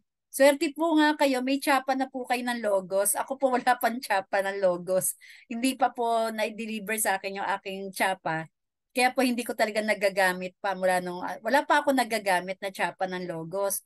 So, every time po na lumalakad ako, yung tsapa po ng kabila, yun po. So yun po, pinakilala ko na ako po si Chaplain Captain Lea B. Madrid ng Values Formation, ganyan. Pwede mo po, ikaw po, pwede mo sabihin na, Good afternoon, sir or ma'am. Ako po si Chaplain Second Lieutenant o Chaplain Lieutenant Reggie Del Rosario of the Logos Chaplaincy, DICC pala, DICC, PhilSapa, yan. Kasi yung Logos po, school natin yan. So, ang sasabihin niya po, DICC, PhilSapa tayo. Yan.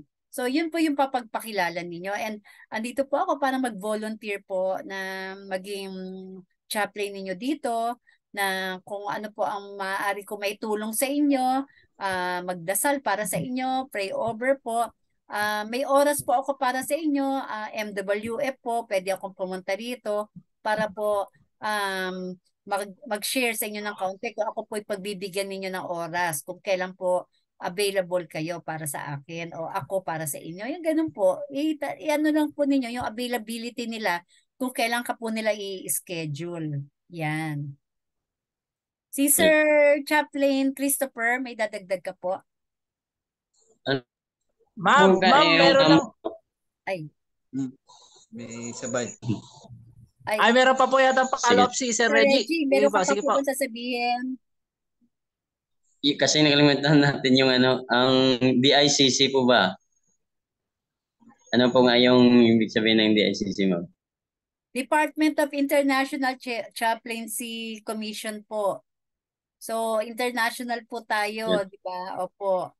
Yan. So, parang yung sa isa kong grupo naman po, ICMO naman sila, International Chaplaincy Ministry Order. Yon. So, gagamitin nyo po yung sa atin, DICC po. Yan. Hindi po yung Logos kasi Logos po, school. School po natin yan. So, pagka chaplaincy na po, DICC po ang gagamitin. Kasi yun po yung ating yun po yung ating chaplaincy department. Yan. Okay po, Sir Reggie. And yes, ma'am. Thank you very much. Hello, ma'am. Alam ko po talaga na hindi pa po nag-aalangan pa kayo, lalo po yung mga nag-graduate. Kasi wala pa po. Although may hawak na po kayo na inyong badge, may mga badge na kayo, wala pa kayong ID at wala pa kayong authority letter po, no? So ginagawa ko na po talaga yung authority letter po, tsaka yung inyong assignment, yung area of responsibility po ninyo. Iniintay ko na lang po yung copy, pero parang andito na po yata no, yung copy ng inyong mga badge. Badge number po. Yun po yung isusulat natin kasi. Tsaka yung sabay na po kasi yan sa pag-issue ng inyong mga ID. Yan. So, yung ID po ninyo, dapat may ID number. Yung ID number nyo, isasama po yun doon sa inyong authority letter. Kung ano yung inyong ID number, kung ano po yung inyong badge number. Yun. Kaya, hintay lang po ng konti. Pero kahit wala pa po kayong letter of authority at wala pa kayong letter of assignment, yan, pwede na po ninyong gamitin yan kasi may badge na po kayo. At ano po, dalhin niyo po yung inyong diploma po na i-photocopy niyo po yung mga diploma para mas pakita ninyo, ilagay niyo sa isang clear file, hawak-hawak po ninyo yan doon sa inyong bag, nakita na graduate na kayo ng BS Divinity at ng chaplaincy, yan. Tsaka minsan naman po hindi naman nila hinahanap talaga yan as long as naka-uniform kayo at naka-badge kayo. Pero wag po muna kayo pupunta sa mga police station na naka-type A uniform po. Lalo po yung atin po kasing type A uniform ay long sleeve at napaka-formal po, no? Kung gusto naman po ninyo mag-type A uniform, tanggalin po ninyo yung inyong mga rank. Tanggalin po ninyo yung rank.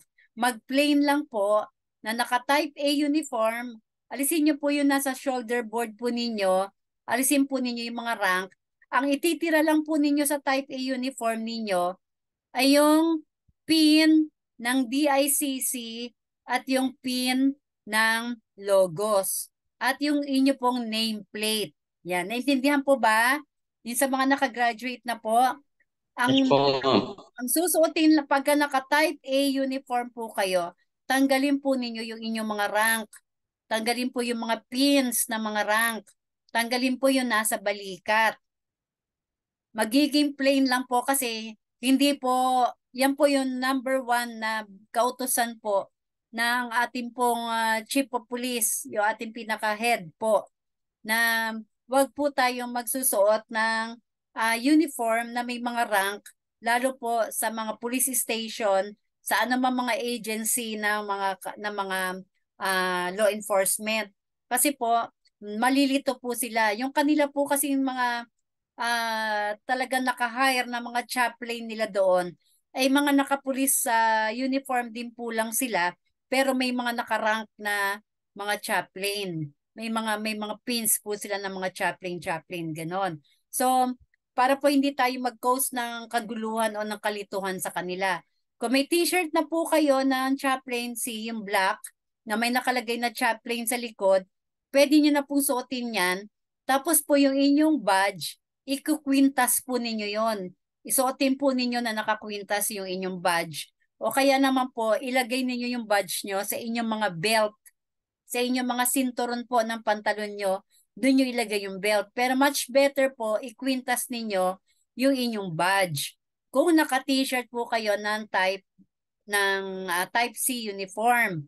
Ngayon, kung kayo po ay type A, yun lang po ang nakalagay. Yung inyong nameplate at sa kabila naman pong sa baba ng inyong nameplate ay andoon po yung pin ng DICC at yung pin ng logos. Yan lang po yung inyong ilalagay po.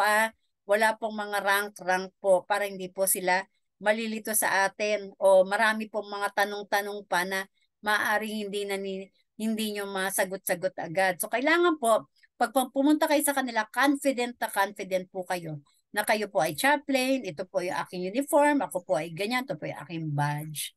Yan. So, okay na po ba? Kung may mga katanungan pa po, Sister... Yung pulo ng logos, pwede po ba? Yung ating uniform. Yung logos, yung kulay green, kulay brown po. Pwede naman po yung logos na kulay brown, pero kasi po, wala naman nakalagay dyan na chaplain. School po yan. Pero pwede mo rin pong gamitin yan. Sabihin mo, ikaw po ay graduate ng logos sa College of Missions and Biblical Studies. At ito po yung akin natapos dito, community chaplaincy po. So ngayon po nagbo-volunteer po ako. Pero parang hindi po kasi maganda na parang naka-school uniform ka po kasi isipin nila na newly grad ka lang na chaplain. Na parang gagawin mo lang sila na parang OJT.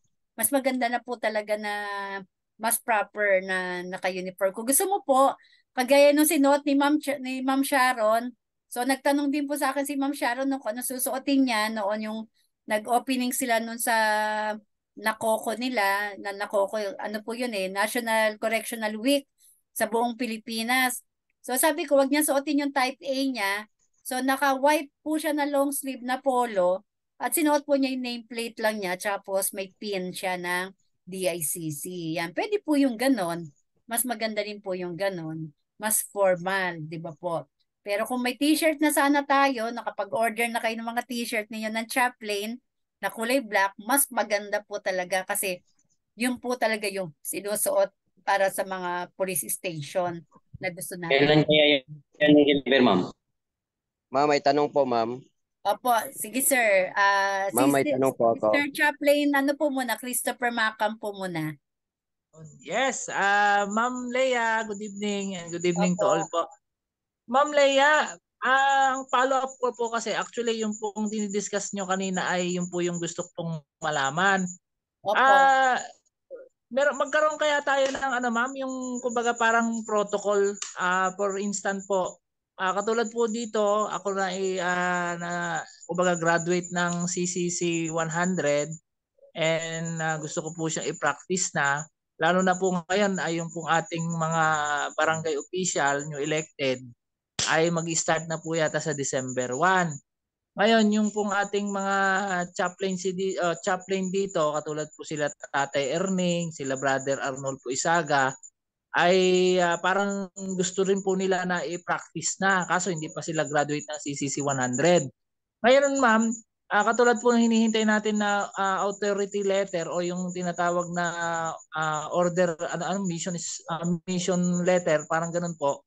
hindi ba pwedeng manggaling sa ano ma'am yung pinakamalapit na senior commander katulad po si Doc Arnel po.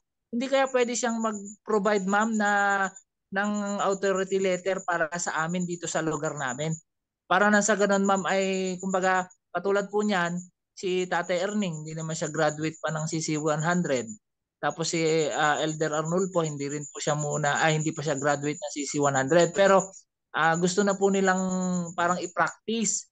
Pwede kayang from Doc Arnel, doon po dito po sa aming parang district or probinsya, si Doc Arnel ay pwede po bang gumawa siya ng authority letter na kami ay ma-authorize na i-exercise po yung pagiging chaplain namin? Pwede po kaya yun, ma'am? Okay, good question po sir, no? Kasi sir, yung ating pong authority letter ay may pirma ko as National Director po, no? And also po, kasi sir, ito po yung sasabihin ko sa inyo lahat, no? Yung badge po kasi natin talaga, napaka-importante po talaga niyan. Napakahalaga, kumbaga po, pag may hawak ka na isang badge po talaga, ibang klase na, parang mataas po yung authority mo na. Meron kang pinangahawakan, meron kang talagang something na talagang pwede mo ipagmalaki or maging noble ka or karespe-respeto. So yung authority letter po natin sir, nakasulat po doon yung inyong badge number, ID number, area of responsibility. Nakalagay din po doon yung inyong position, nakalagay din po yung lahat-lahat doon. Ano po yun mahabang letter po yan, mahabang papel po yan, na may mga rules of engagement po yan dyan pa, tsaka mga kung ano-ano pa po yan. So, yun po yung i-issue ko. So, pwede pong kung gusto niyo yung pangsamantala, yan yung kung pangsamantala, siguro po kung si Sir Arnel lang inyo pong commander dyan, pwede naman po, pero po hindi ko po alam kung paano gagawin ni Doc Arnel. Gagamitin po ba yung DICC or kung ano. Siguro po dapat ilapit po muna, tarangin po muna natin yung kay Oo nga, ma'am. Raja din. Kasi pag sinabi po kasi Oo. DICC, galing po talaga yan sa pinaka-head, sa taas po, no? So kung galing po kay Sir Arnel yung magiging authority, maaari po siguro i-endorse kayo ni Major Arnel. Yes, ma'am. Yung parang ganun, ma'am. Yes po, ganun. Kasama niya kayo sa gawa. Actually, mga Yes, kapatid, opo. kahit na sino po ba sa inyo dito yung mga LE? Sino po sa inyo dito yung mga master guide? Di ba po? Bakit po ngayon? Parang ito lang po yung question ko sa inyo ngayon, no? Parang hamon. Bakit po nung hindi pa tayo chaplain? Bakit nung master guide pa lang tayo? Bakit nung LE pa lang tayo? Bakit nung mga nagba-branch Sabbath school pa lang tayo? Malakas ang loob natin na pumunta sa mga police station, pumunta sa mga barangay, pumunta kung saan-saan para mag-volunteer, para tumulong. Bakit po ngayon na may hawak na kayong badge, parang nanghihina na kayo? Parang hindi nyo na kayang tumayo. Whereas noon, wala pa nga kayong hawak na badge. Wala pa nga kayong hawak po ng mga kung ano, di ba? Wala pa kayong mga certificate. Parang hamon ko lang po ito sa inyo Hindi po kayo sinisermonan.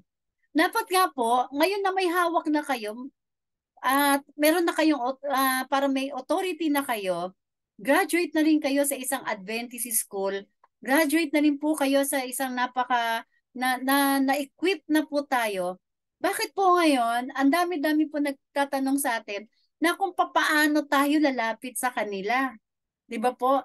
Samantalang nung LE pa lang tayo, nung LE pa lang ako noon, bakit nakakapasok naman ako sa simbahan ng mga evangelical?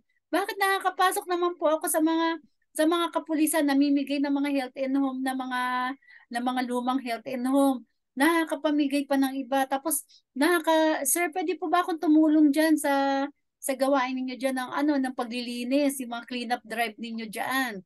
Punta sa barangay, pwede po ako. Di ba po? Wala pa tayong pinangahawakan noon. Hindi pa rin tayo equipped noon. Bakit kayo na-equip na tayo?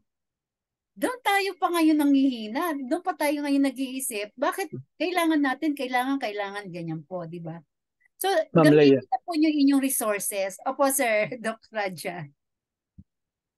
Okay, naintindihan ko po yung mga panghihina nila eh. Opo.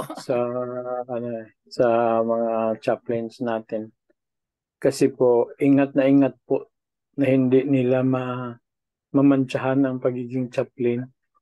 Kaya iba noon kaysa ngayon eh. Kasi noon hindi sila kahit magkamali, wala naman silang pinoproteksyonan na na honor and dignity. Pero ngayon pag chaplain ka, pag binasta-basta mo yung pagiging chaplain mo at nagkamali ka, madali kang makita na ay chaplain ito eh. So yun ang pagkakaintindi ko at bakit medyo alanganin sila. Yes po, yun Doc. Yes po. Pag humakbang sila dapat with precision and with order. Ang pwede lang magbigay ng order, kapatid na Makam, ay yung ating national director. Wala nang iba pwedeng magbigay ng order dahil lahat po ng mga activities dapat nakasangguni at alam po ng ating national headquarters. At yun po yung mga galing lamang sa Wala pong emergency eh. So, ang emergency kaya na ng ninyo, letter of authority at saka yung badge ninyo. Pero pag mga program na pinaplano,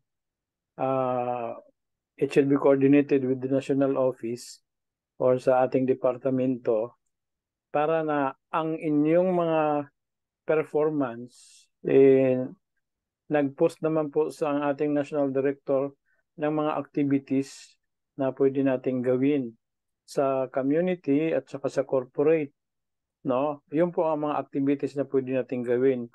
When you conduct such activities, you can coordinate with the national command para mabigyan kayo ng letter. Hindi naman po yan emergency mga kapatid eh, no? So you do not need a local permission sa kung sino yung immediate supervisor ninyo, like for example regional director or however, no? Kasi pinaplano po yan.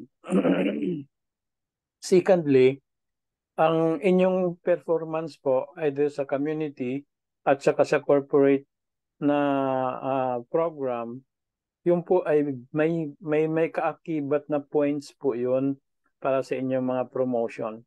Hindi pa natin na-publish yung mga points of promotion kasi po ang points of promotion po natin ay sa entry level ay sa pagkakaalala ko mga kapatid ay ang entry level ay yung lieutenant, no? Pagpasok mo at nakapasa ka na ng CCC 100, you're already a lieutenant. Pero kailangan mo na ma-promote sa second lieutenant, kailangan mong graduate ng Bachelor or Diploma of Studies in Divinity at maordinahan for the second lieutenant position. So, yun po ang ating tinatawag na graduation rank, yung second lieutenant. Ang first lieutenant is a promotion rank. Magbibilang na po tayo ng mga performance dyan sa inyong mga sa paano ka maging first lieutenant, paano ka maging captain, major, lieutenant colonel or colonel hanggang sa level ng mga general. Mayroong mga kaakibat yan na na mga requirements, mga performance at saka education na paano ka may bang kaakibat na promotion ng mag-graduate ka ng masters at mag-graduate ka ng doctorate, no? Mayroong mga promotion yan mga kapatid. Plus sa ngayon po may paris na po yan na performance kasi Napaka-importante po mga kapatid na nakagraduate na po tayo, master's level na po. Ang iba siguro magdo-doctorate level na. Wala pa tayong nagawa no? Wala pa tayong nagawa kahit lang naman isang seminar, isang workshop, paano tayo nagka-earn ng points. So, doon po magkakaanuhan sa promotion po, sa rank, no? Sa rank promotion. So, step by step po, ipapublish natin ang ating mga point system sa promotion in ranks. At kasabay na po dyan ang ating pagiging promoted by performance and educational upgrading. Na-explain ko na dati yung na-explain ko na kung bakit ano ang career path na mayroon tayo as chaplains. Hindi lang po tayo, ang entry level po natin is chaplain. Pagpasok mo pa lang, chaplain ka na, no? Pag nakagraduate ka ng CCC 100 at saka 200, ikaw ay magiging lieutenant. Pag tumuloy-tuloy ka po hanggang makatapos ka ng Diploma of Studies in Divinity na ang educational requirement ay kinder lang, so pwede kang maordinahan with a rank of second lieutenant, no? Pero kung gusto mo ng bachelor's degree, pwede ka rin magtuloy-tuloy ng bachelor's degree. So hanggang tumaas ang ranggo mo based on performance and education.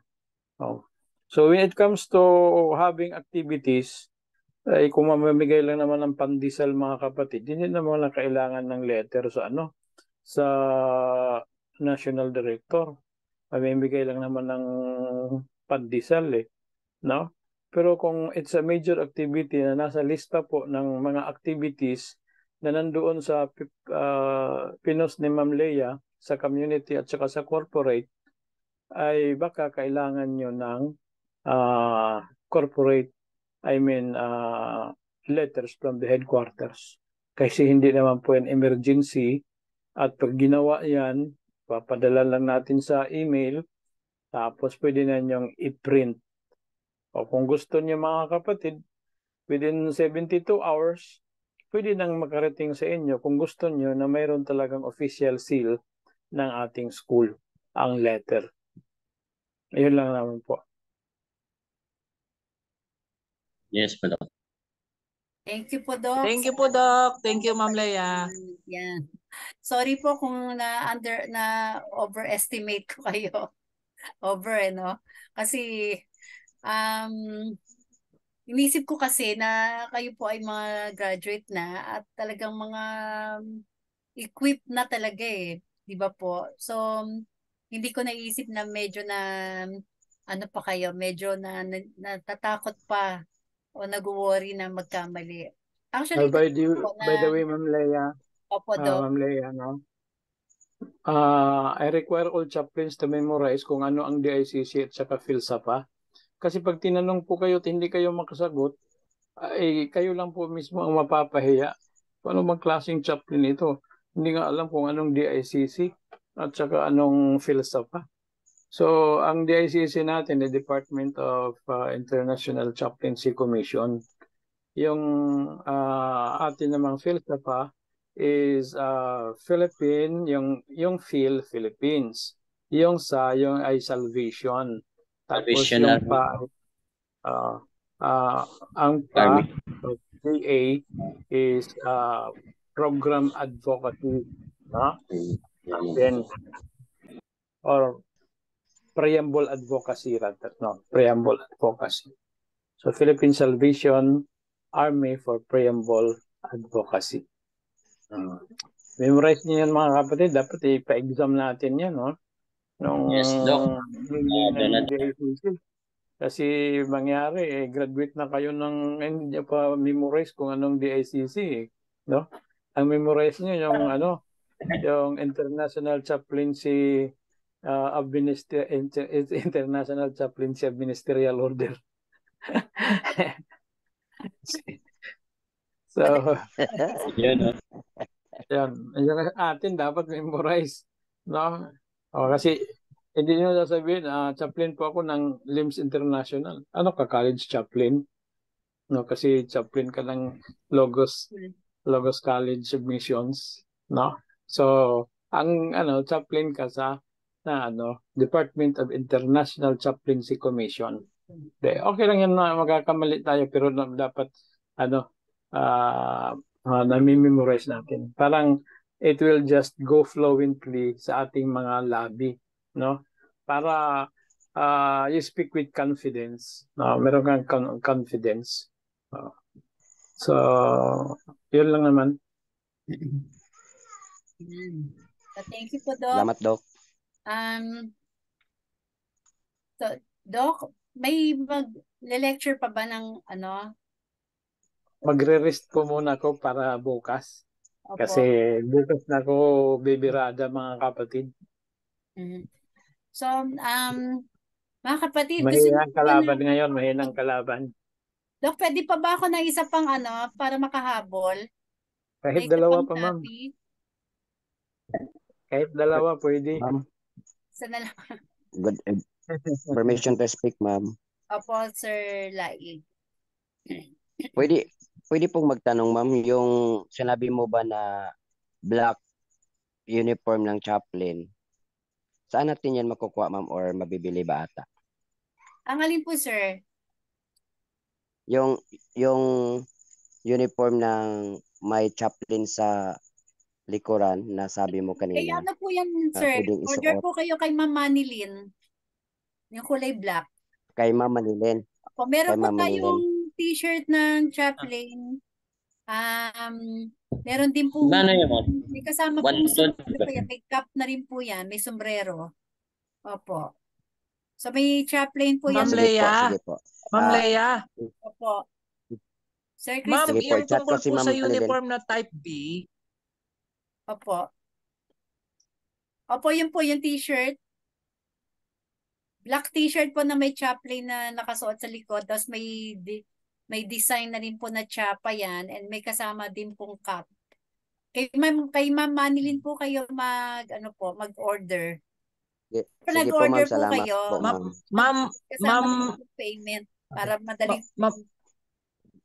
Opo. Sige po, ma'am. Kasi Ma'am po Leia, yan, naka-embroider po yan. yung follow-up ko lang po. Opo. Hello, Ma'am Leia. Sige, Sir Christopher. Yung tungkol po doon sa type B, ma'am, yung sa type B po, ma'am, ang sabi po ni Ma'am Manilyn, meron daw pong required number na yung magpapagawa. Kasi ako po, ma'am, matagal na po ako nagpagawa and then nagbayad na rin po. Parang meron siyang required number na para maipagawa at maipadala, ma'am. Kasi po ano yan Hindi ko lang, ma'am, alam kung po anong figure yung kung 20 po yata, ganun, ma'am. Dapat po talaga sabay-sabay na magpagawa. Opo, yun, ma'am. Pero yung iba, ma'am, nakapagpagawa na, kaya lang hindi pa, yun po. Hindi po yan basta naka-print lang naka-embroider po yan. So, syempre po yung gumagawa po, kailangan talaga sabay-sabay na kasi hindi po pwedeng pa isa-isa lang talaga. Opo, kasi tinatahi po yan, yung mga ordinary po t-shirt, mga naka-fix, tawag doon, yung uso ngayon na, di ba, naka-print lang. Yan po talaga sa atin kasi ay po yan, naka-embroider. Kaya sana po yung mga mag-order po, sabay-sabay na po para isang bagsakan na lang po yung pagpapagawa. Yan. So meron pa po tayong isang topic na medyo importante rin po ito para habol na po tayo kasi December po matatapos na po kayo dito sa SEM 100. So, na po natin ito. Share lang po ako na screen. So, makukuha lang po natin ito ng siguro mga